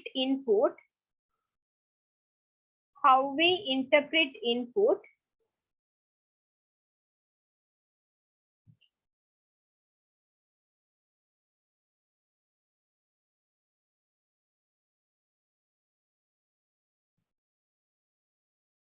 is determined by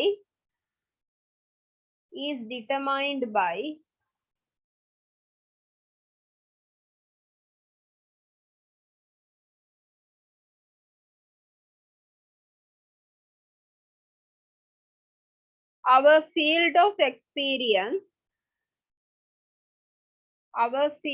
experience,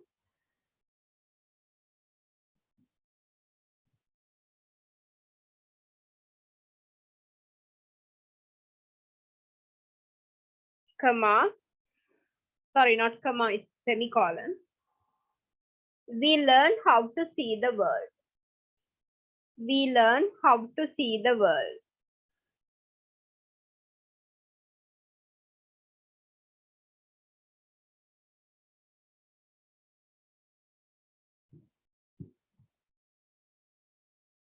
Right.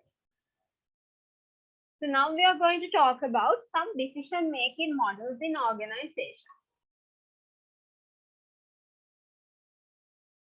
First one is rational decision making. So normally rational decision making is the ideal decision making model. That means we take decisions according to a rational way. තාර්කිකව තීරණ ගන්න විදිහ. Right? Second one is bounded reality. How decisions are made in severe time and resource constraints. අපිට අවශ්‍ය තරම් resources නැති වෙලාවක කොහොමද අපි තීරණ ගන්නේ? Bounded reality. දුෂ්කර කාලයන් වල සීමිත සම්පතුත් එක්ක. Intuition means experience and judgment rather than logic. ඒ කියන්නේ අපේ සහජ ඥානය. අපි කියන්නේ අපේ ඉව කියලා අන්න ඒක. කියන්නේ අපේ experience එකයි judgment එකනේ කොහොමද අපි තාර්කිකව නැතුව ඒ වෙලාවට අපේ ඉවෙන් decisions ගන්නෙ කොහොමද කියන එක.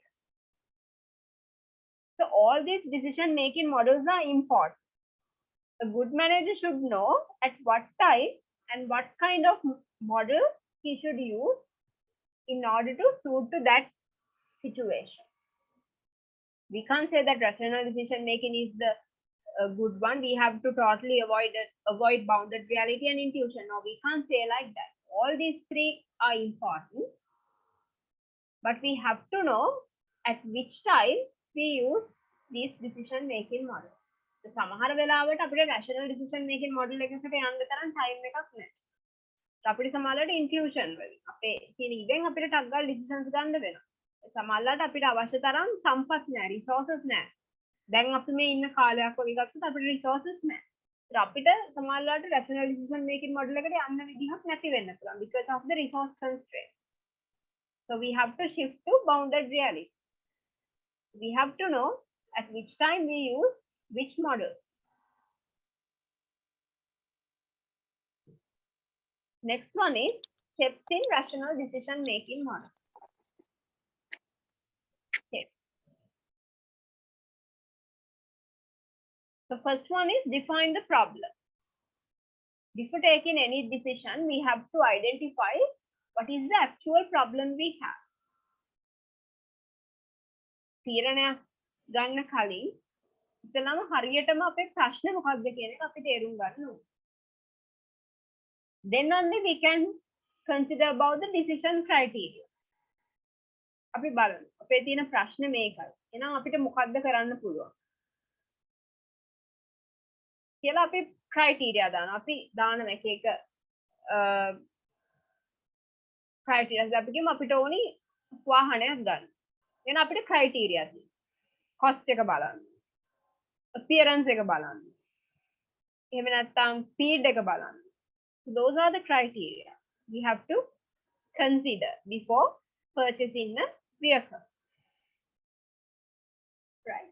And then we are going to weight the criteria. Right. I hope you can see when I'm writing it, right? So to decision is, problem is buy a car, buy a vehicle.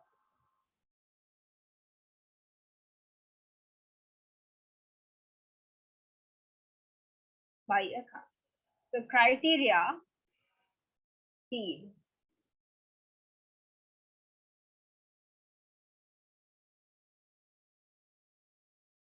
one. Next one is appearance.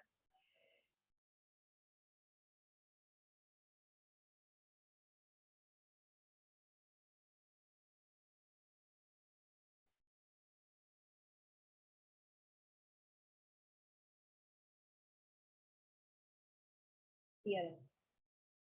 Right? And then we are going to weight the criteria. Speed. අපි හිතමු අපිට වැඩියෙන් ඕන speed එක. අපි දෙනවා 10 out of 7 විතර speed එක. appearance වලට අපි දෙනවා 10 out of 3. දැන් ඔක ගර්ල් කෙනෙක් නම් සමහර අනිත් පැත්ත. appearance එකට 7 වැටලා ස්පීඩ් එකට 3 වෙන්න පුළුවන්. general alternative causes of action. තව අපි බලමු. දැන් ගන්නකොට දැන් මේ කියන විදිහට වේට් කරාට පස්සේ අපිට ඔප්ෂන්ස් තියෙනවා. Toyota එකකට යනවා. Toyota.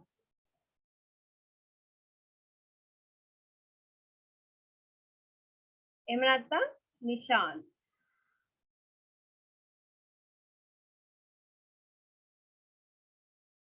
Likewise, we have some alternatives. And then we are going to evaluate each alternative. අපි බලමු Toyota එකක මොනවාද? Pros and cons මොනවාද? නිශාන් එකක pros and cons මොනවාද?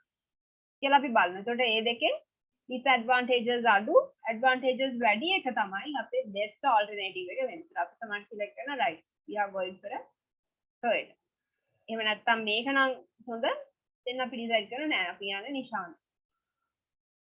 Likewise, this is the rational decision making model. So write a note regarding this.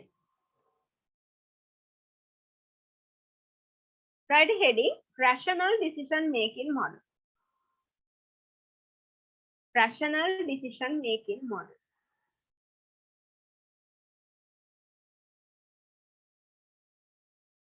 Under that, write the first one, define the problem. Define the problem. Then write as a paragraph under that. Start by identifying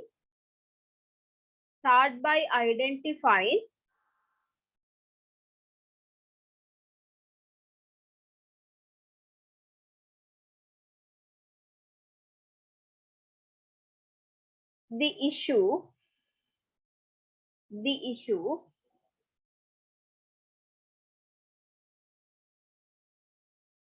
and understanding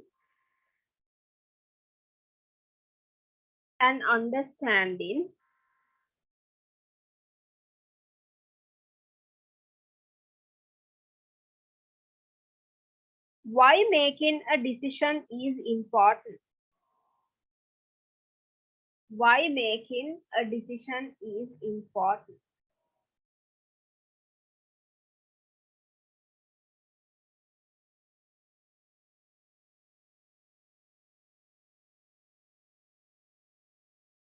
First off, describing the problem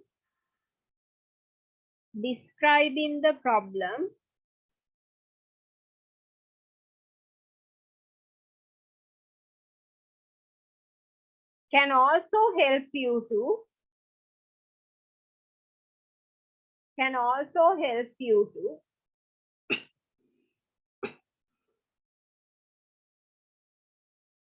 determine your desired outcome. Determine your desired outcome.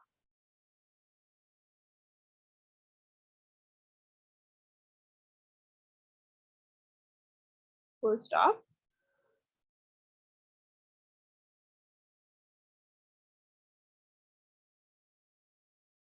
Ensure your definition is clear. Ensure your definition is clear.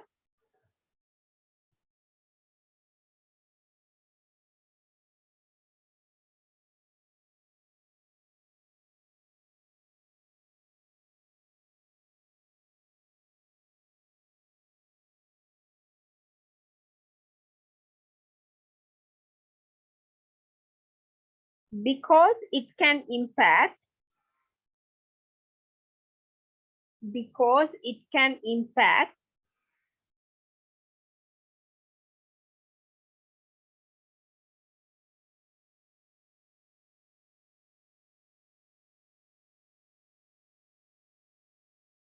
other steps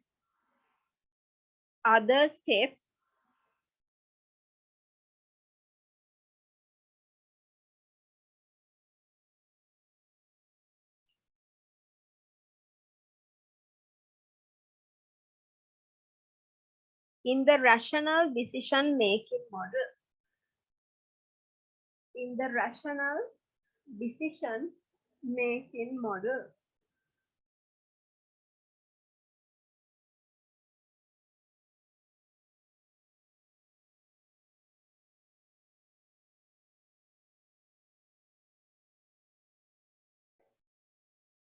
Second one, identify the decision criteria.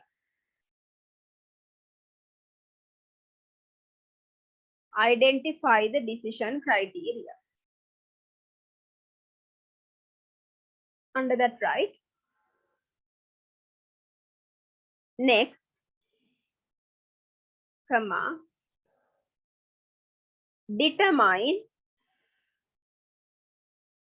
determine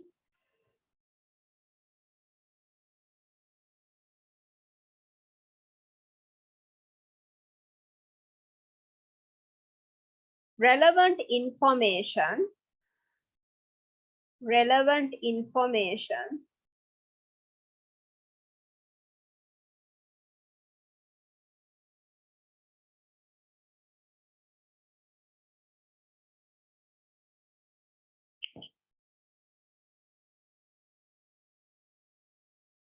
related to your goal or challenge. Related to your goal or challenge.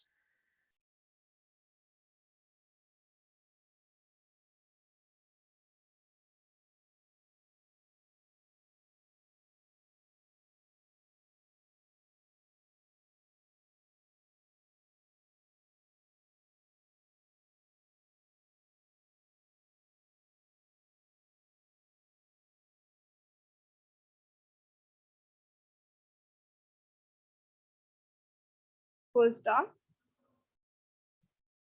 Completing this step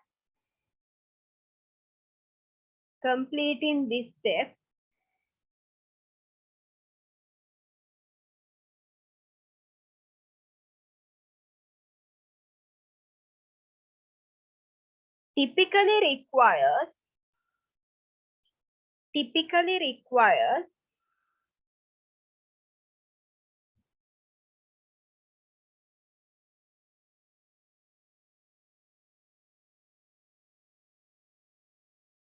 research and reflection.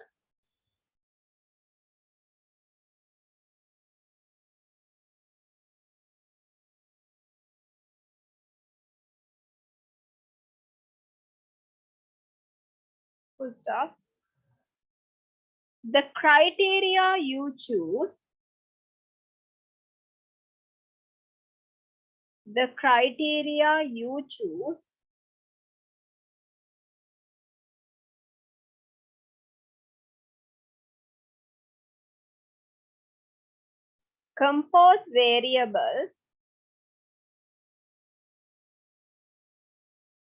compose variables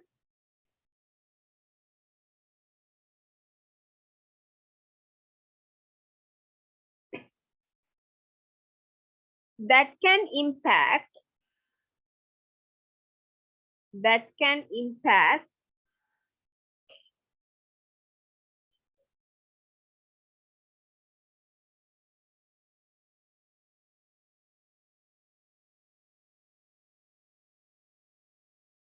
the decision's outcome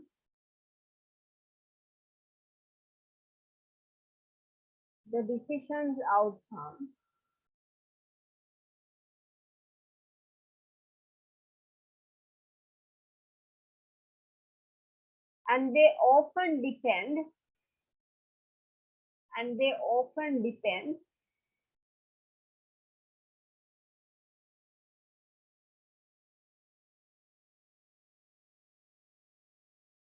on your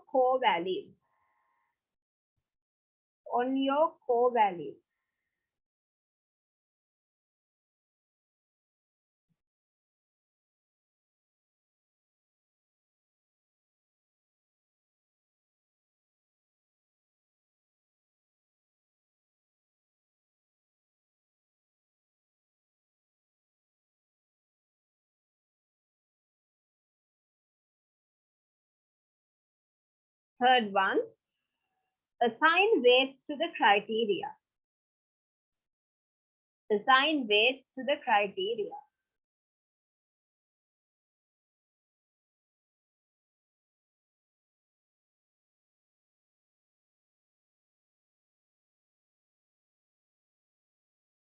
under that, right?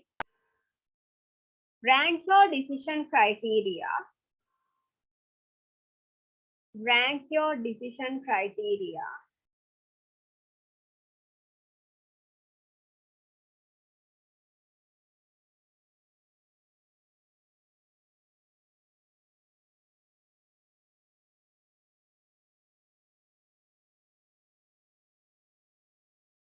based on factors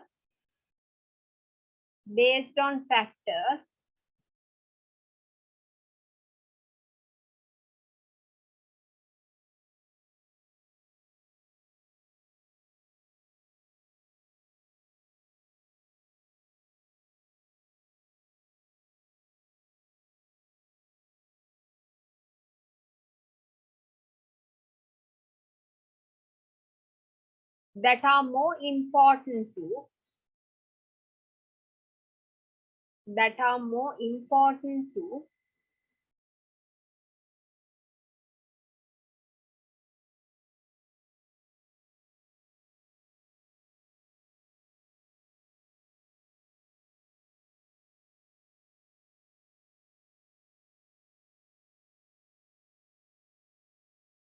decision making.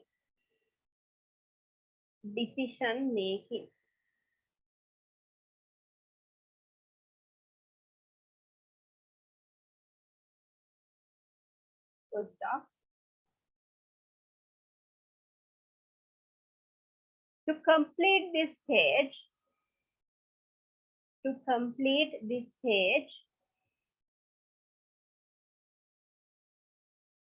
comma, you typically need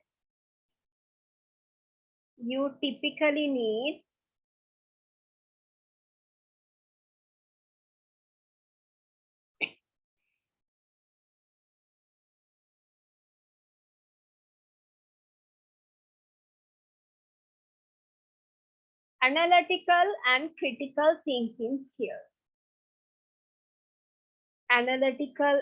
critical thinking skills. Full stop. While analytical thinking involves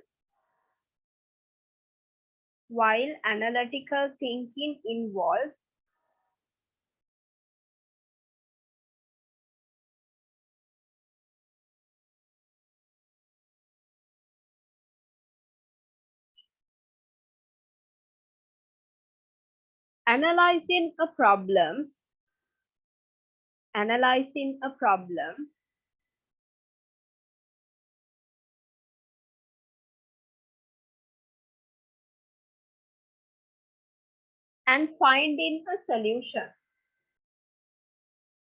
and finding a solution,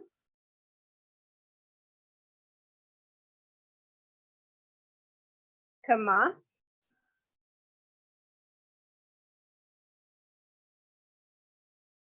critical thinking involves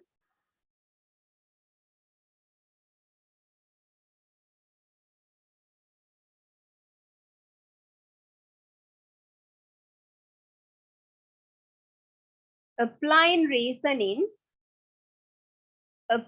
reasoning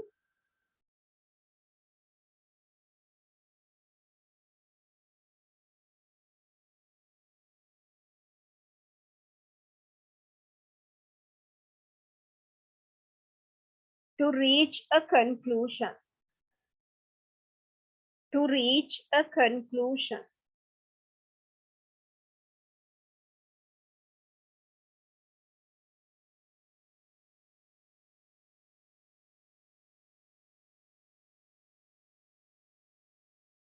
Fourth one,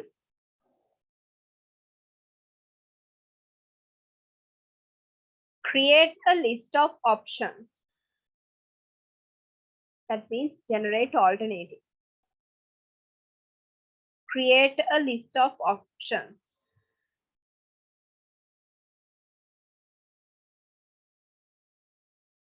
and prioritize them. And prioritize them.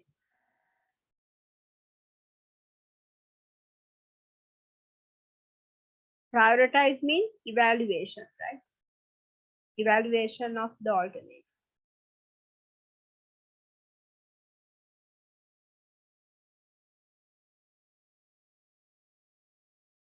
Under that, right?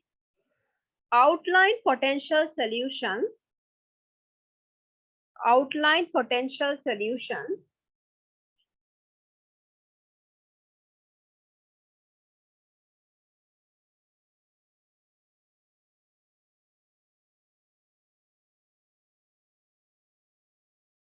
To the challenge. To the challenge.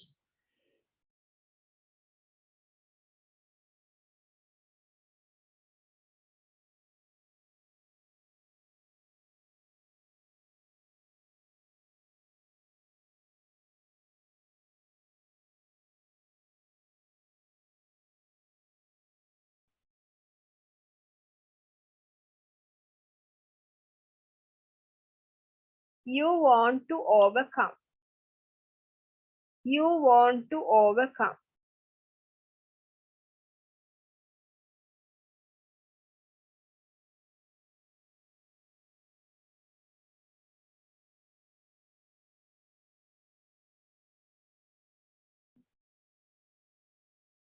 Full stop. When developing alternatives,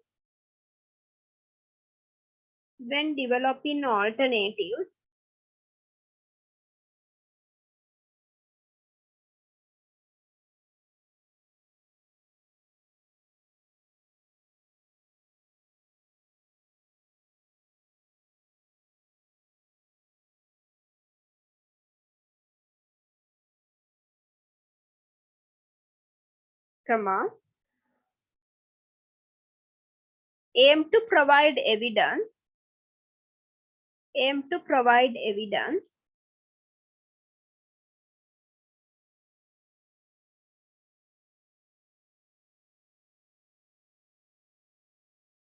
on why they can help, on why they can help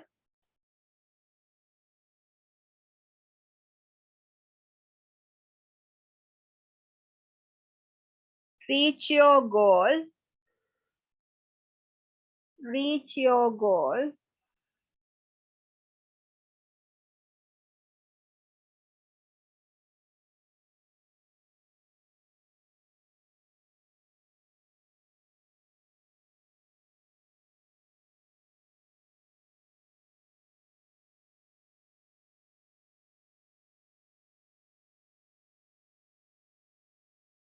Or overcome your obstacle.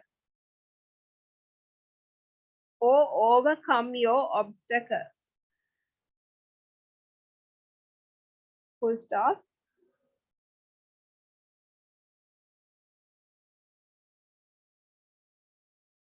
Completing this step. Completing this step.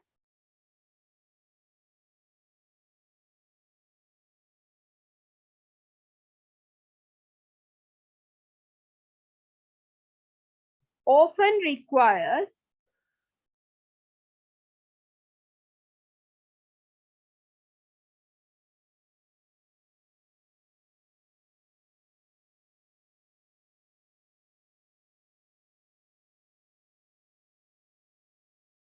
creative thinking and research skills.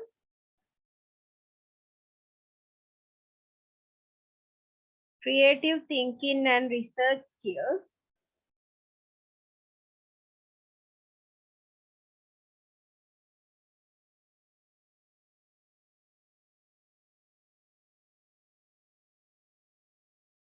To identify feasible solutions.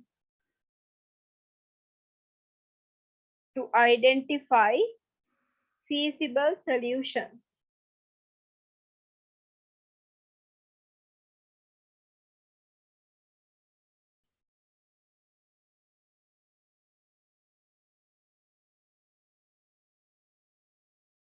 Next one, fifth one. Choose the best option and finalize your decision. Choose the best option and finalize your decision.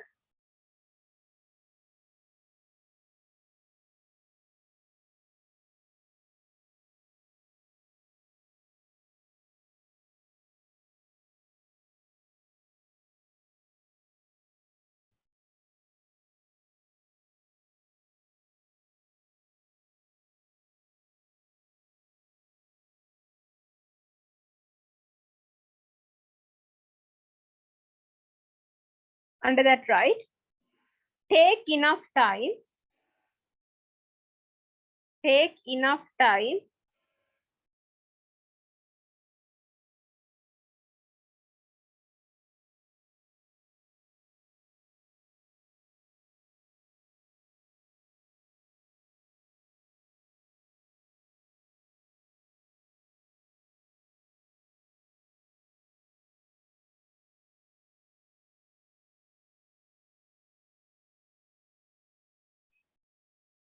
to evaluate your opinion. To evaluate your opinion.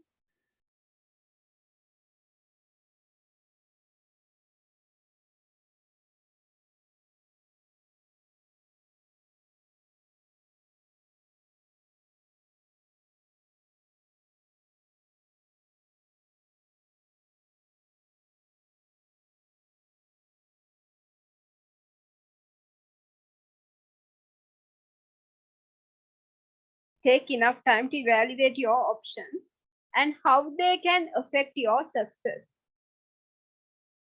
And how they can affect your success.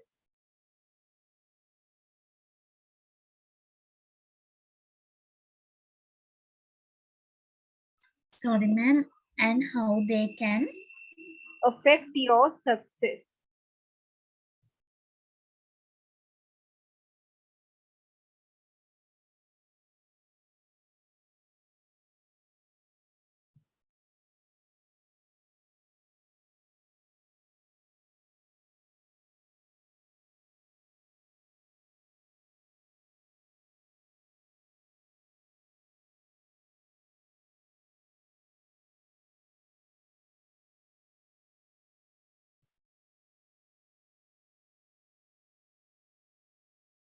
Full stop. Reflecting on alternative solutions. Reflecting on alternative solutions.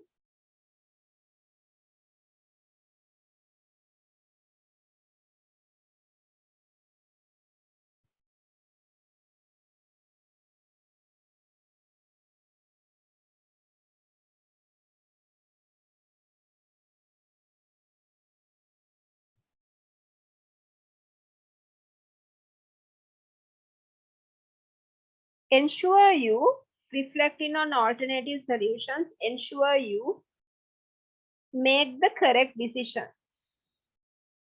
Make the correct decision.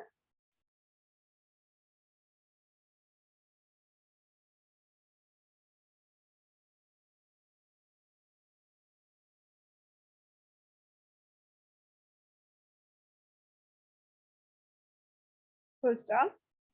Once you are confident of this, once you are confident of this,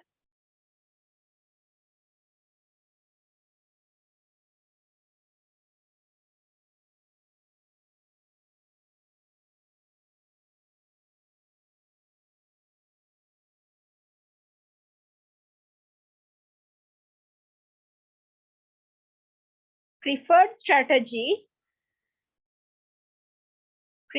strategy or solution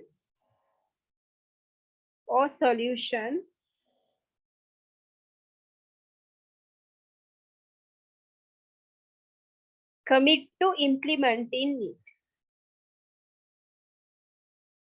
Commit to implementing it.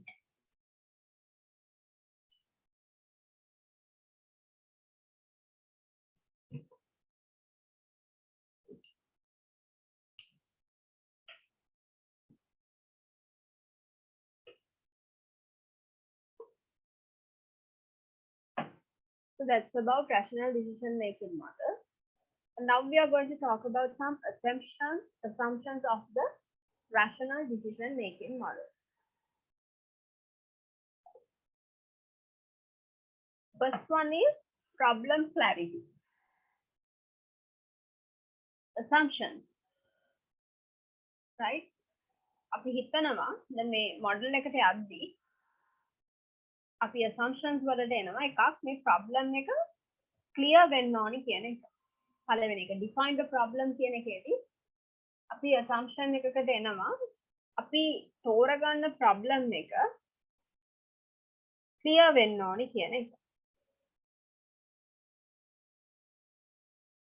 right? ඒතර පළවෙනි උපකල්පනය තමයි අපි තෝරගන්න problem එක clear කියන එක. Second one non option. දෙවෙනි එකේදී දෙවෙනි උපකල්පනය විදිහට දෙවෙනි assumption එක විදිහට අපි choose කරනවා non option. අපි තෝරගන්න option සියල්ලම අපි දන්නවා we already research about those options. We assume that we already research and we know about all these options. දන්නේ නැති options නැහැ, දන්නේ නැති alternatives නැහැ. ඒ ඔක්කොම දේවල් අපි දන්නවා. ඒවා ගැන අපි තොරතුරු හොයලා research කරලා අපි details අරගෙන තියෙන options තමයි අපි alternatives විදිහට choose කරන්නේ කියන එක. And clear preferences. අපි කොහොමද prioritize කරන්න ඕනි කියලා. ඒ prioritize කරද්දී ඒ prioritize කරන එක අපි හරි clearly prefer කරන්න ඕනේ. මොන දේද මට most important, මොන දේද මට least important. It should be very clear. Next one, constant preferences. A preferences නියත වෙන්න ඕන, constant වෙන්න ඕන. නියත විය යුතුයි. No time or cost constraint. අපි හිතනවා අපි උපකල්පනය කරනවා මේ process එකට කාලය සහ පිරිවැය කියන එකේ බලපෑමක් නැහැ කියන එක. අය අපි කියවනේ ඒ සීමිත සම්පත් තියෙනවා නම් අපි යන්නේ rational decision making model එකට නෙමෙයි, we are going for a bounded reality. So here we believe that we assume that there is no time or cost constraint to this process. And next one is maximum payoff. Payoff means a final outcome or the final result. So because of this rational decision making model, we should obtain an output which gives us a maximum value. So අපි ඒ තෝරගෙන හරියට after going through a rational decision making model, the final outcome is we choose a best option for us now. So that best option should give us the maximum value. ඒ අපි තෝරගන්න option එකෙන් අපිට උපරිම value එකක් ලැබෙන්න ඕනි කියන එක. උපරිම result එකක් අපිට ලැබෙන්න ඕනි කියන එක අපි උපකල්පනය කරනවා. So those are the assumptions of this rational decision making model. The next one is decision style model. Decision style model. So there are four main decision styles. අපි ගන්න තීරණ ගන්න විදිහ අනුව අපිට කොටස් හතරකට බෙදන්න පුළුවන්. Based on the nature of the decision. First one is analytical. So tolerance for ambiguity. Ambiguity means unclear. අපහැදිලි කියන්නේ. ඒකට මේ අපහැදිලිකම වැඩි සහ අඩු. Tolerance for ambiguity. And here the way of thinking, if it's rational and if it's intuitive. කියන්නේ අපි තාර්කිකව තීරණය ගන්නවද නැත්නම් අපේ gut feelings වලින් අපි තීරණය ගන්නවා.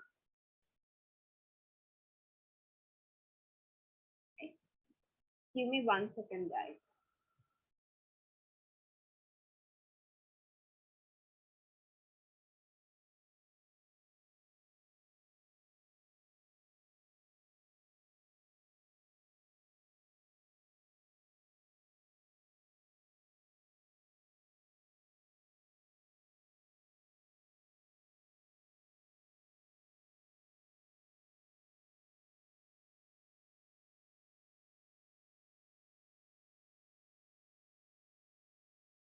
Right? So here the tolerance for ambiguity is high.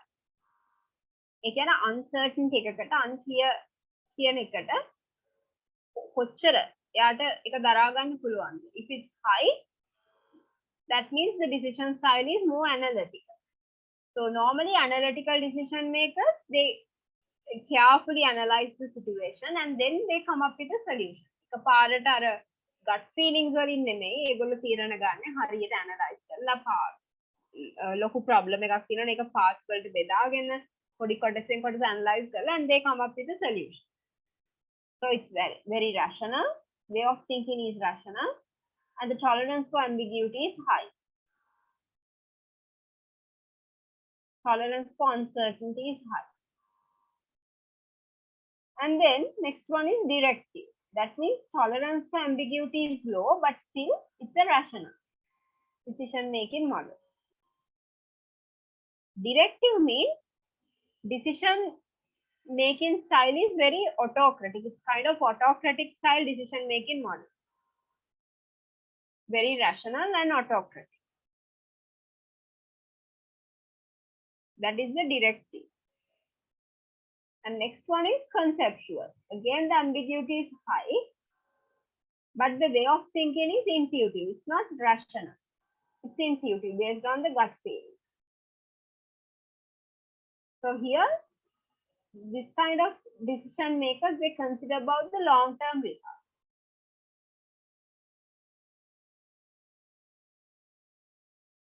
And they have several alternatives and they have some creative ways to problem solving. And they always take higher risk. Because the tolerance for ambiguity is high, they take risk. But the way of thinking is it's not rational but intuitive. Behavioral means intuitive, but tolerance for ambiguity is low. You can uncertainty කැමති low. Tolerance for ambiguity is low. So they focuses more about the relationships, not on the task. Right? So let's write a note regarding this 4 decision style model.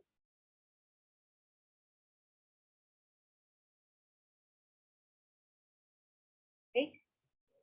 First one, write a heading, decision style model. Decision style model. Under that, write first one.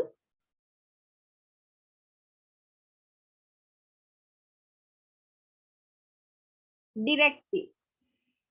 Directive. So directive means tolerance for ambiguity is low and the way of thinking is rational, right? So write under that, the directive decision making style, the directive decision making style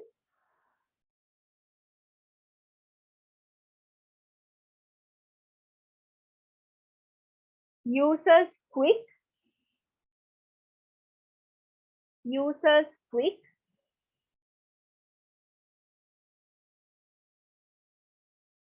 comma, decisive thinking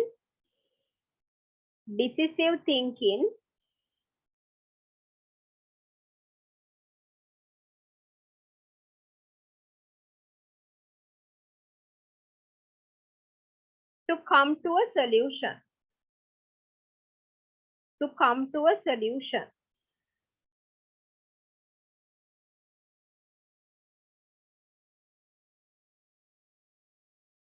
Full stop. A directive decision maker,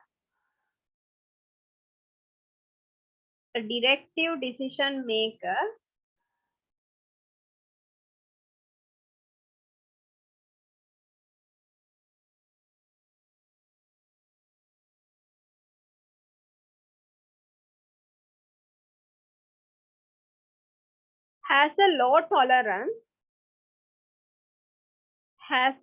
tolerance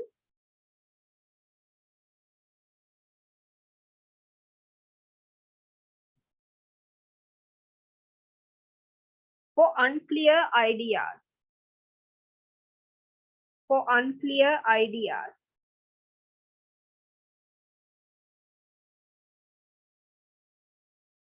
Full stop. They are focused on the task.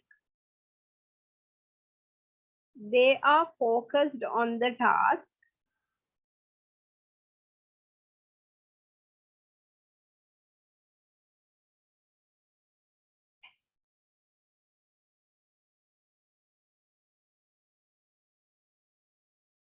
And will use their own knowledge. And will use their own knowledge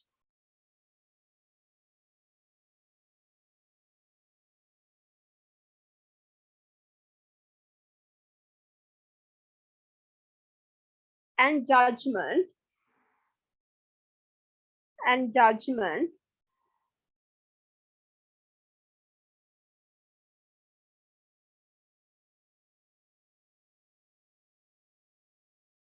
to come to a conclusion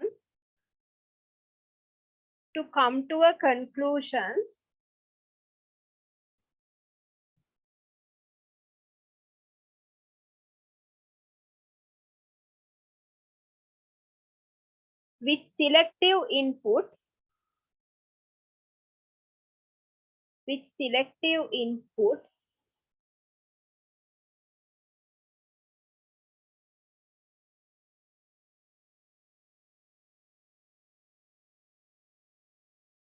from other individuals.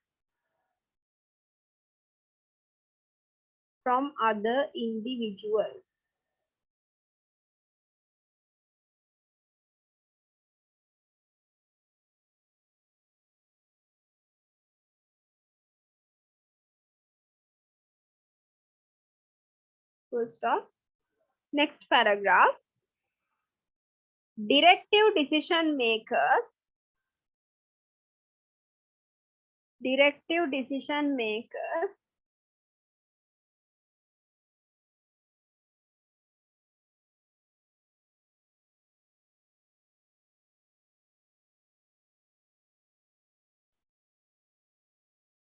excel at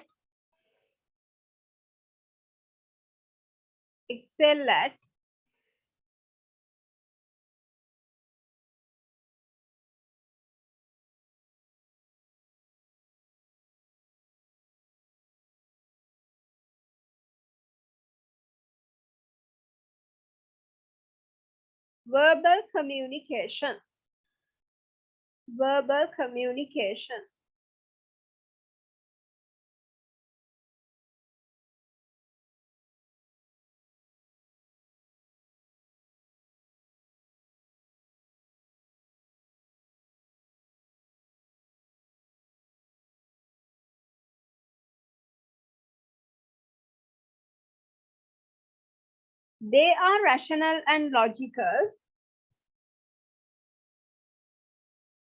They are rational and logical.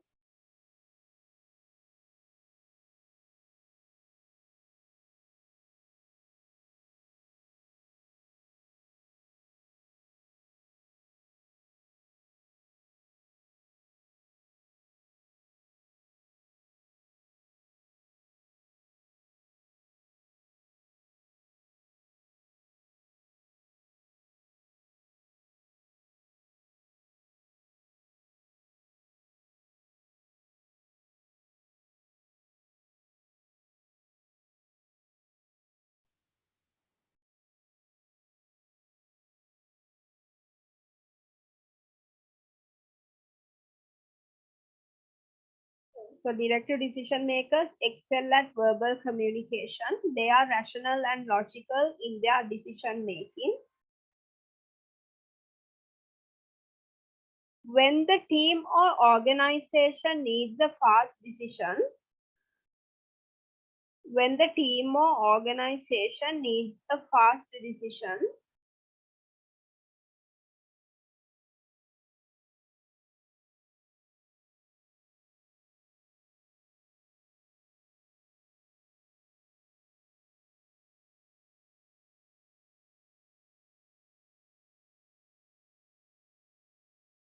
a directive style decision maker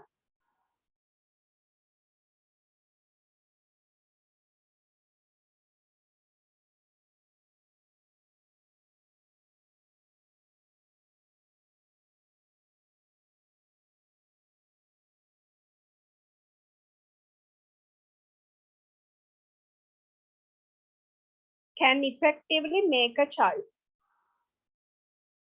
Can effectively make a choice. Full stop. Their style is valuable.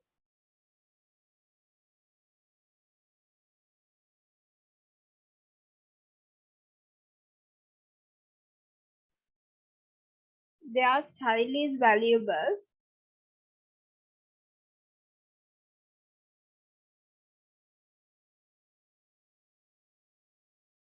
For making short-term decisions. For making short-term decisions.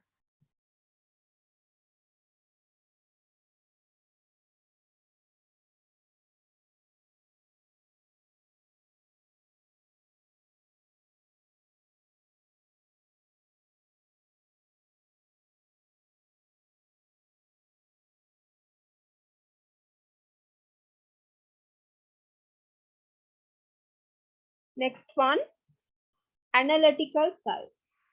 Right? Next style is analytical. Under that, right? Analytical decision makers. Analytical decision makers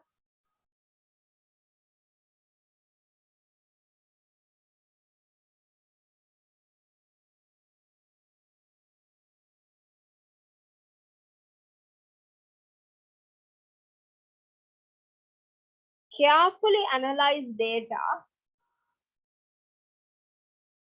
Carefully analyze data.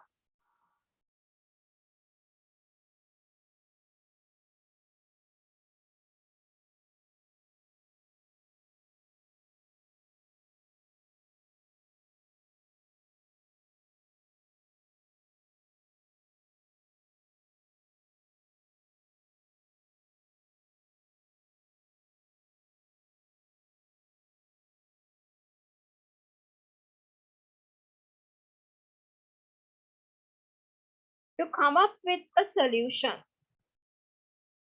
To come up with a solution.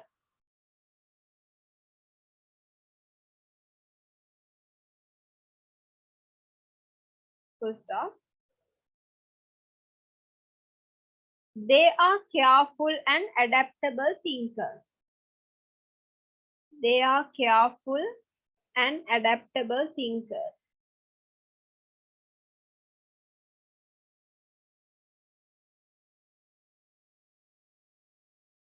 Full stop. They will invest time. They will invest time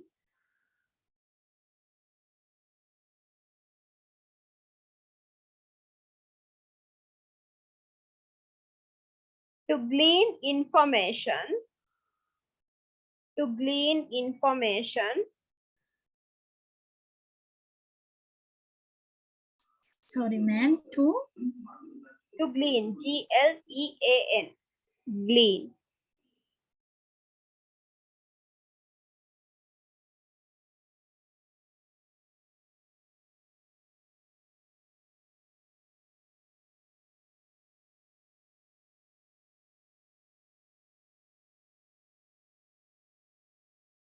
Glean means normally collect information, right? To glean information.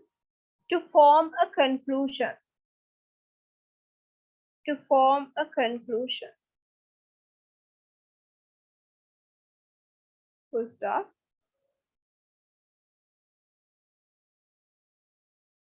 These decision makers are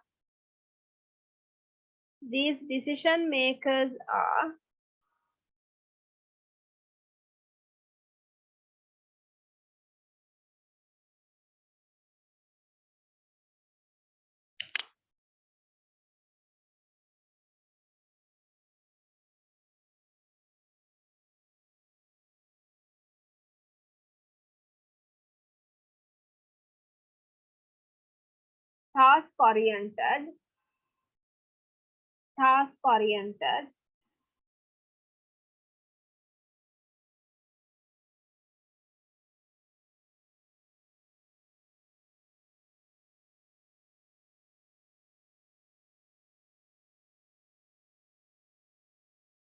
but have a high tolerance for, but have a high tolerance for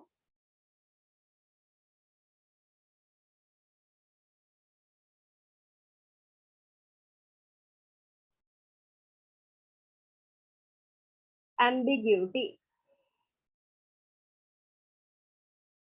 Next paragraph. Analytical decision makers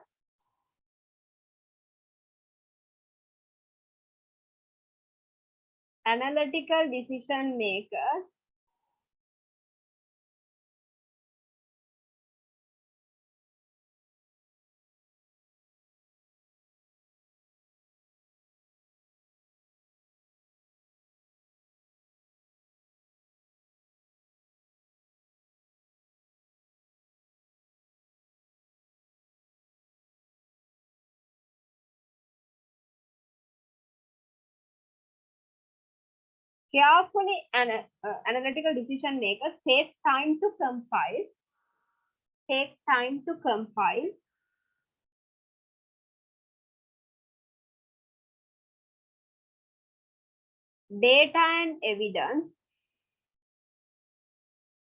data and evidence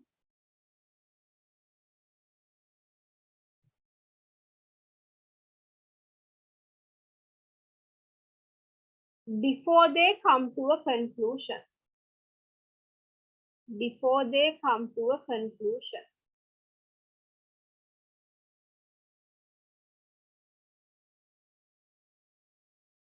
Full stop. When they do make a decision, comma, they have looked at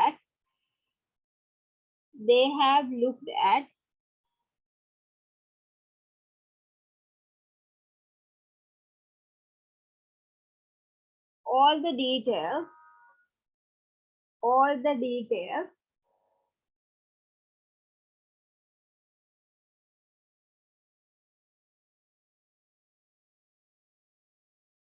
and formed what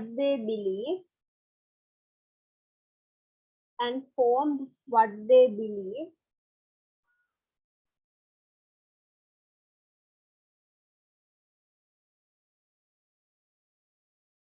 is the best possible solution.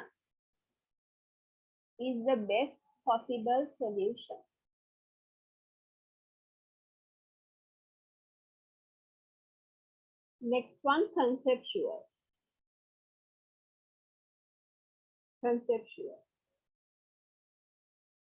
Under that, right? Those who make decisions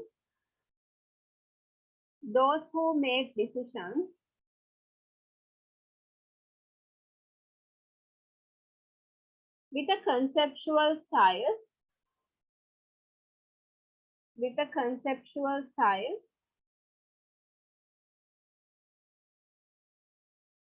are big picture thinkers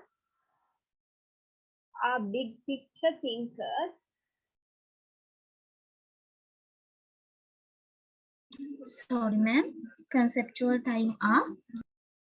Conceptual time are big picture thinkers.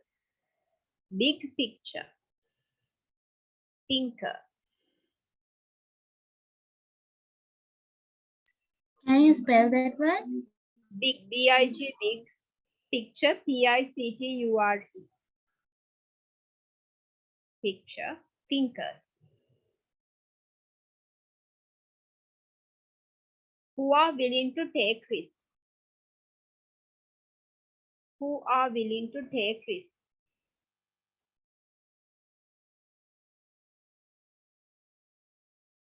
Full stop.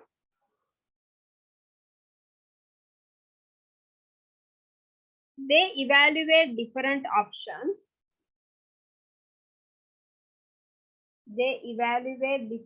options.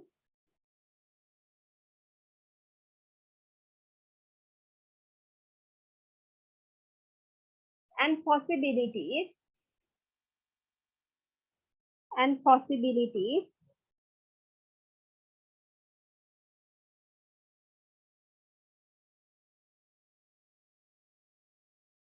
with a high tolerance to ambiguity,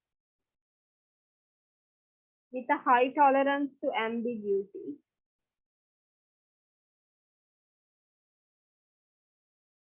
full stop.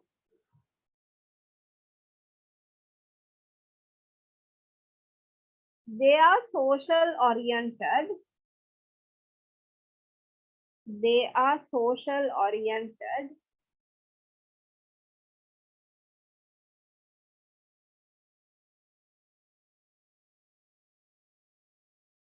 And take time to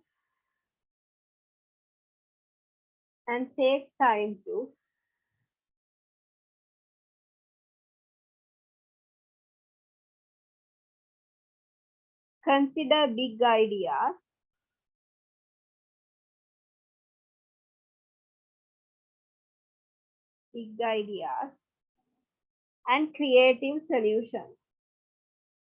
and creative solutions.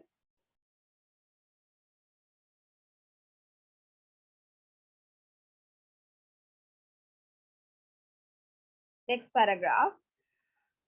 Conceptual decision makers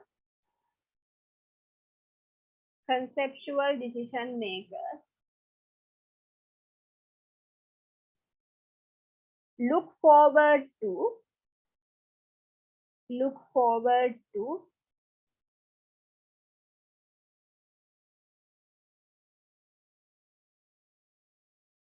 what could happen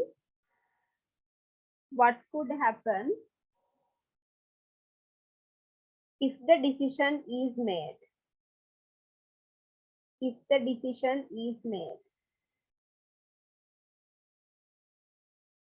Full stop.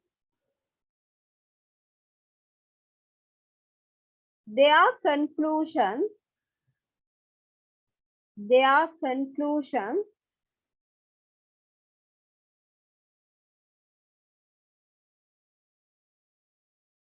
come from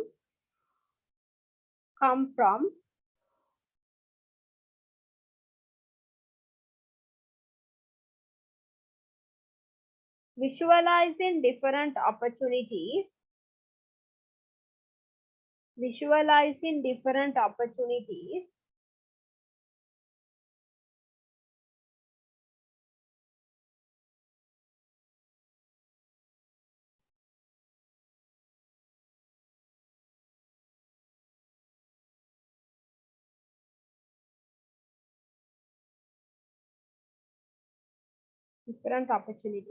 and outcomes for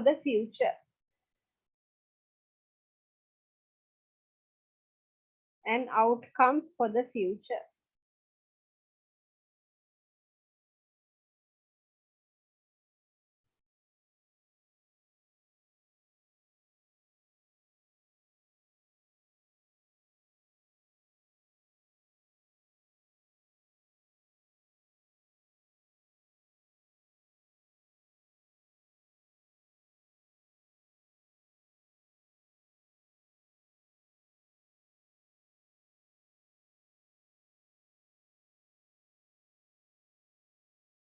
They are strong in making long-term decisions.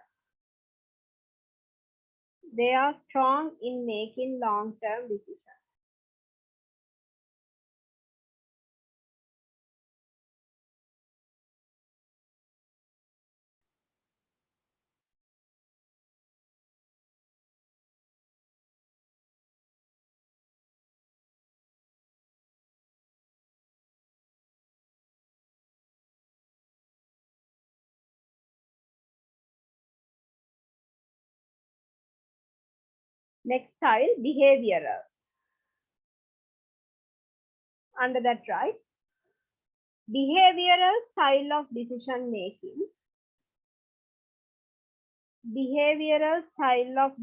making.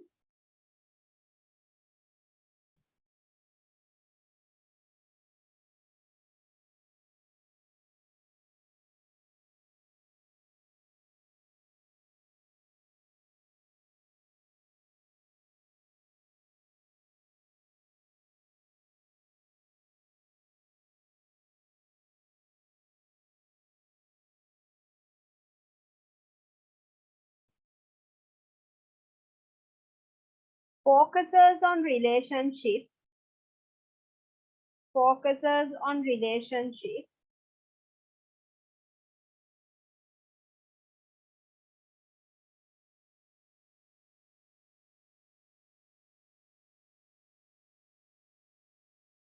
more than the task, more than the task.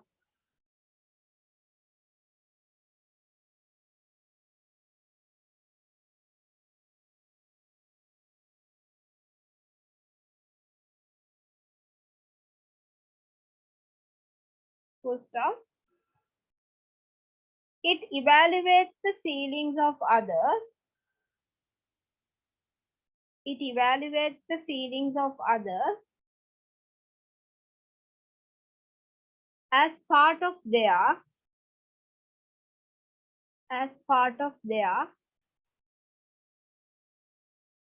decision making process. Decision making process.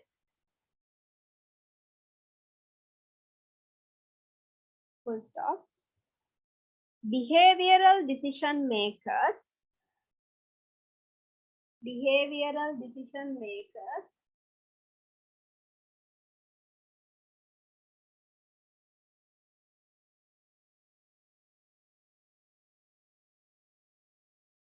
have a low tolerance for ambiguity. Have a low tolerance for ambiguity.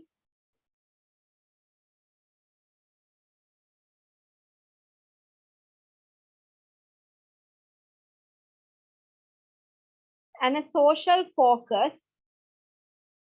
And a social focus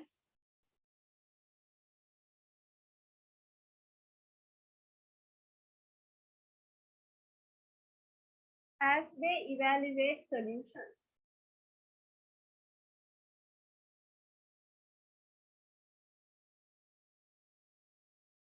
As they evaluate solutions.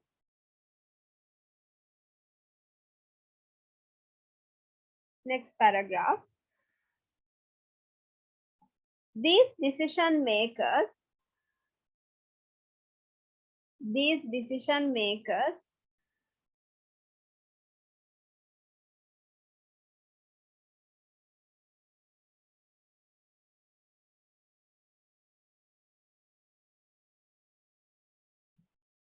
rely on information from others.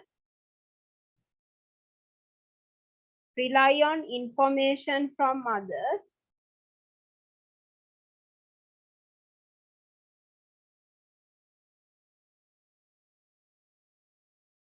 To guide what they choose. To guide what they choose.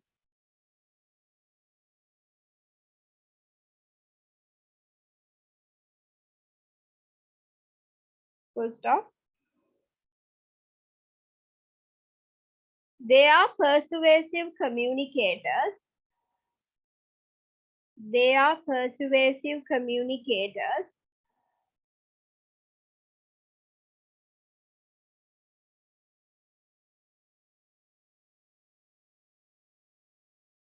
Who value decisions. Who value decisions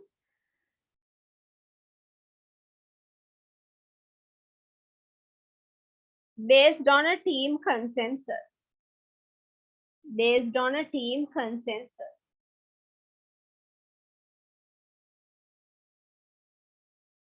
Full stop.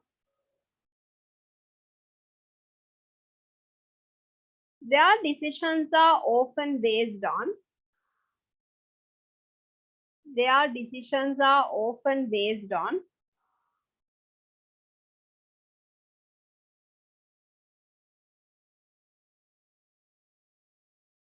how the choice will impact relationship.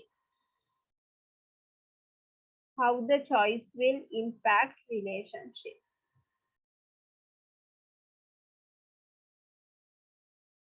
Sorry, ma'am. How the? How the give me one second.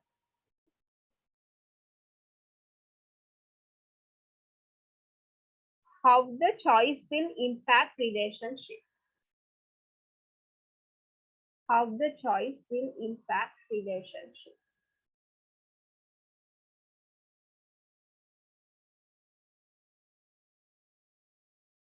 Right. So next thing we are going to learn is common biases and errors in decision making. These are some other common biases and errors in decision making. They are කලින් කතා කරේ තව කෙනෙක් ගැන judgment එකක් ගනිද්දී අපිට තියෙන bias, attribution errors, those things, stereotyping. Now we are going to talk about some bias in decision making. First one is overconfidence bias. Believing too much in our own ability to make good decisions. ඒ කියන්නේ හැමදේම අපිට පුළුවන් ඕනට වඩා පුළුවන් කියලා අපි ගැන අදි탁සේරුවකින් හිතන් ඉන්නේ. Overconfidence bias.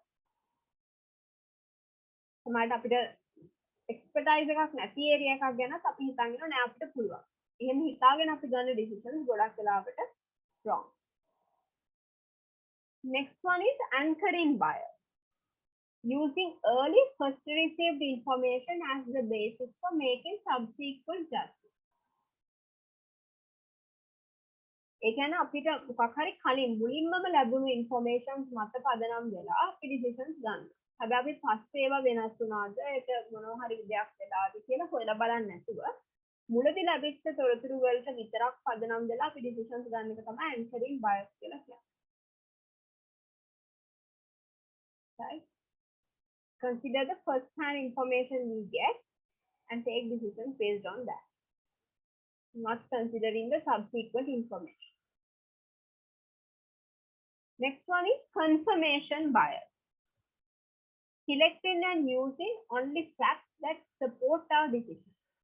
Confirmation bias කියන්නේ අපිට ඕනි ටික විතරයි අපි ගන්න. අපේ decision එකට support කරන information ටික විතරක් අපි ගන්නවා. අනිත් ඒවා අපි හිතලම අයින් කරනවා. සාමාන්‍යයෙන් අපි මොකක් හරි decision එකක් ගන්නන එකේ හොඳ නරක දෙකම අපි consider කරන්න ඕනේ. හැබැයි මෙතනදී එහෙම නෑ. අපිට ඕනි ටික විතරයි ගන්න. ඉතුරු ටික අපි අයින් කරලා දානවා. Next one is availability bias. Emphasizing information that is most readily at hand. ඒ කියන්නේ availability bias කියන්නේ අපි දේවල් තීරණ ගන්න යනකොට අපි ගොඩක් හොයන්නේ නැහැ. අපි ළඟ තියෙන තොරතුරු චුට්ට මත විතරයි decide කරන්නේ. සමහරවිට අපි ගාව තියෙන චුට්ටයි. ඒ ටික සමහරවිට incomplete වෙනවා. හැබැයි අපි incomplete පොඩි decisions ටිකක් මත හිතලා තමයි decision එක ගන්න. තීරණ ටිකක් මත විතරයි decision එක ගන්න. එතකොට අපි ගන්න decision එක වැරදෙනවා. That is called the availability bias. You only consider about the very little or incomplete information that we have when we are going to make a new decision.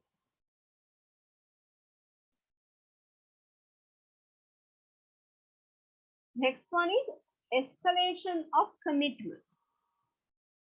Escalation of commitment. That means increasing commitment to a decision in spite of evidence that it is wrong, especially if possible for the decision. Right? අපි හිතමු අපේ අතින් තීරණයක් වැරදෙනවා. ඒත් වැරදුනොත් එහෙම අපි වැරදිච්ච එකට reasons හොයන්නේ නැහැ. අපි try කරන්නේ ඒක සාධාරණීකරණය කරන්න. නෑ මේක වැරදුනේ මට මේ නිසා කියලා reasons හොයලා ඒක හදාගන්න එහෙම try කරන්නේ. වැරදිච්ච එක අපි justify කරනවා. වැරදුනේ මට මේ නිසා ඉතින් ඒක හින්දා මට කොහොමවත් අර විදිහට කරන්න බෑ එහෙම කියලා අපි ඒක justify කරනවා. ඒ අරෙන් අපි අර reasons හොයලා ඒක හදාගන්න try කරන්නේ. That is called the escalation of commitment.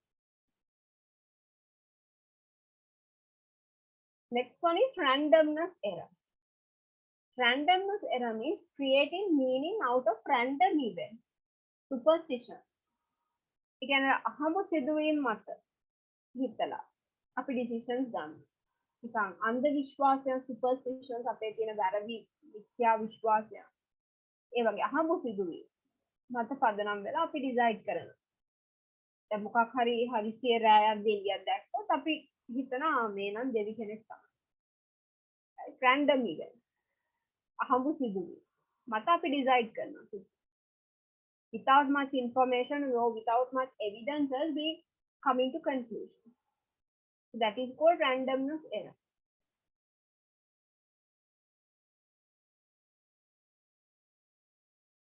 Next one is winner's curse.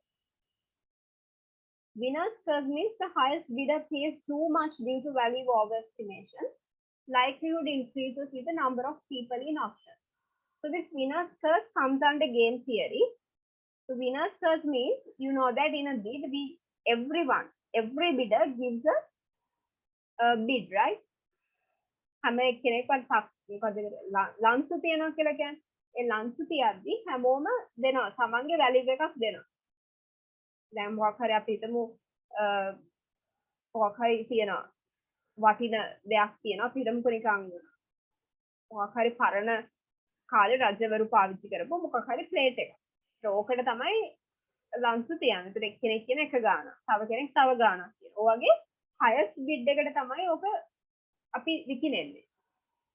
ඒතර සමහරට highest bid එක කියන්නේ ඇත්තටම අරකේ වටිනාකමට වඩා ගොඩාක් ලොකු ගාණක් වෙන්න පුළුවන්. එතකොට අර මනුස්සයා bid එක දිනුවත් එයා ඒ ඇත්තටම ඒ ඔබ්ජෙක්ට් එකේ වටිනාකමට වඩා ලොකු ගාණක් ගෙවලා. ඒක win කළත් වැඩක් නැහැ. win කළත් එයාට පාඩුවක් තමයි වෙලා තියෙන්නේ. That is called the winner's curse. Right. Next one is hindsight bias. Hindsight bias. After an outcome is already known, believing it could have been accurately predicted beforehand. ඒ කියන්නේ අපි දැනටම දන්නවා ප්‍රතිඵලය. අපි හිතනවා ඒ කියන්නේ ඒක ආයෙ වෙන්න කලින් අපි ඒක predict කරන්න උත්සාහ දරනවා. සක්සේරු කරන්න උත්සාහ දරනවා. That means for example like exam එකක් තියදී ස්ටුඩන්ට්ස් ලා හිතනවා right අර අපි කියන්නේ හිතා ගන්න පුළුවන් මේ වගේ questions exam එකට එයි කියලා අපි predict කරනවා. ඒවා ගැන හිතලා අපි ඒ චුට්ට විතරක් පාඩම් කරලා exam එකට ගියොත් සමහරට ඒ ටික ආවේ නැත්නම් අපි අමාරුවේ වැටෙනවා.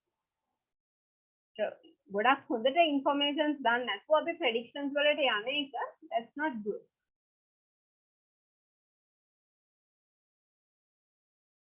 ඒකට අපි දැනට දන්න ප්‍රතිඵලයක් මත ඒක නැවත සිදු වෙන්න කලින් අපි හිතනවා මේ විදිහට වෙයි කියලා.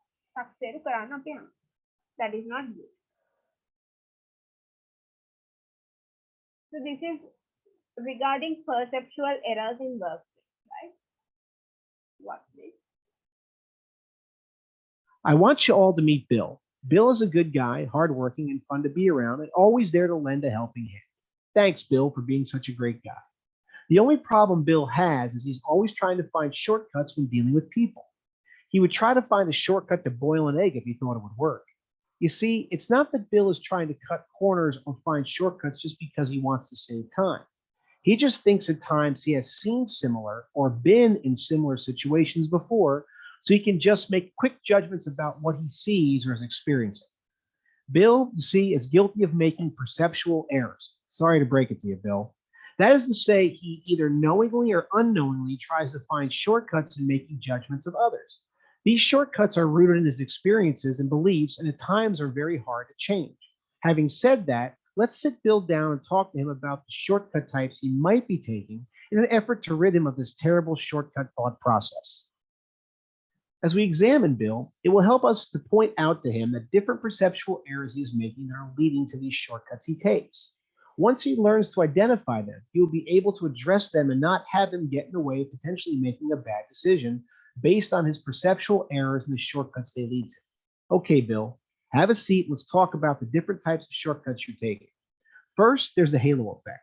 When you take this shortcut, Bill, you are taking an impression that might have been created for one situation or person and letting that influence your opinion in other situations or individuals. Remember when you reviewed Poindexter and thought he was great in the technology aspect of his job, so you assumed he was good in other aspects, but he really wasn't? Well, that's an example of when you took the halo effect shortcut. Next, we have central tendency. At the last training session you mentioned that the average test grades for your team were good. You looked at the average results of your team, but didn't realize that meant that some did poorly and needed help, while others did very well and should have been praised. If I remember correctly, the test had 10 questions and the central tendency was 7.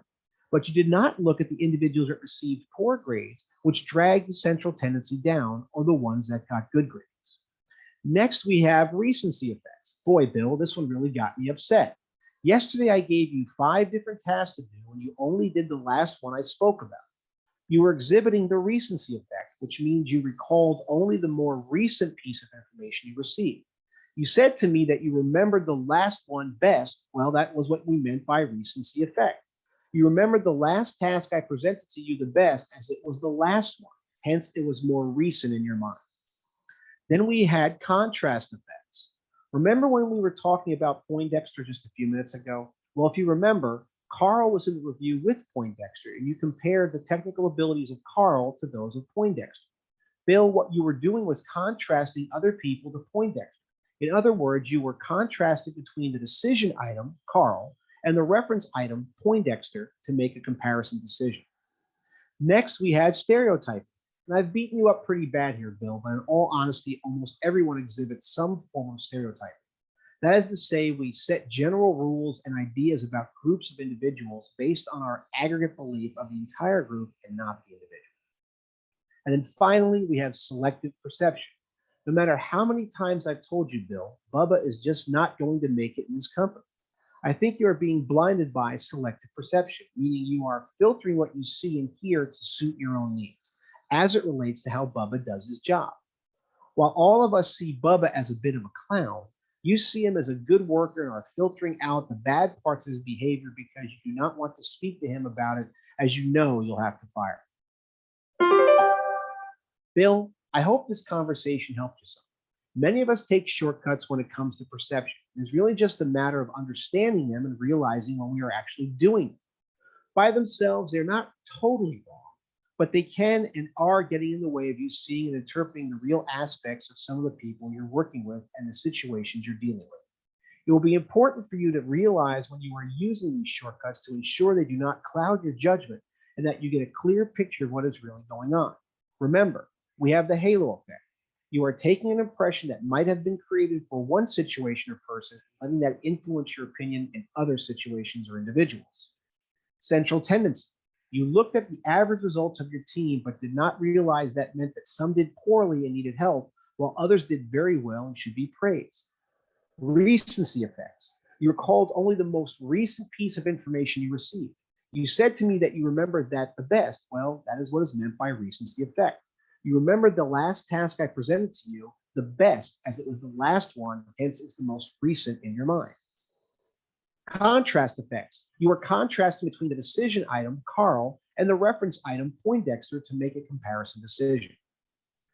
Stereotyping. Well, most of us set general rules and ideas about groups of individuals based on our aggregate belief of the entire group and not the individual. And then finally, selective perception. You are filtering out what you see and hear to suit your own needs. I hope this talk helped, Bill, and now let's go to work on these shortcuts. Right. So these are the things that we are going to discuss today. So do you have any questions or any unclear area?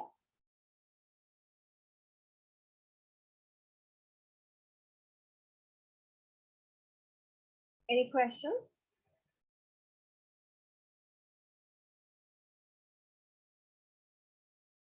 Or are you all clear? Yes, ma'am, all are clear. Right. So if that's so, we can wind up the session. So see you on next lesson. Good night, guys. Thank you, ma'am. Good night, ma'am. Thank you, ma'am. Good night.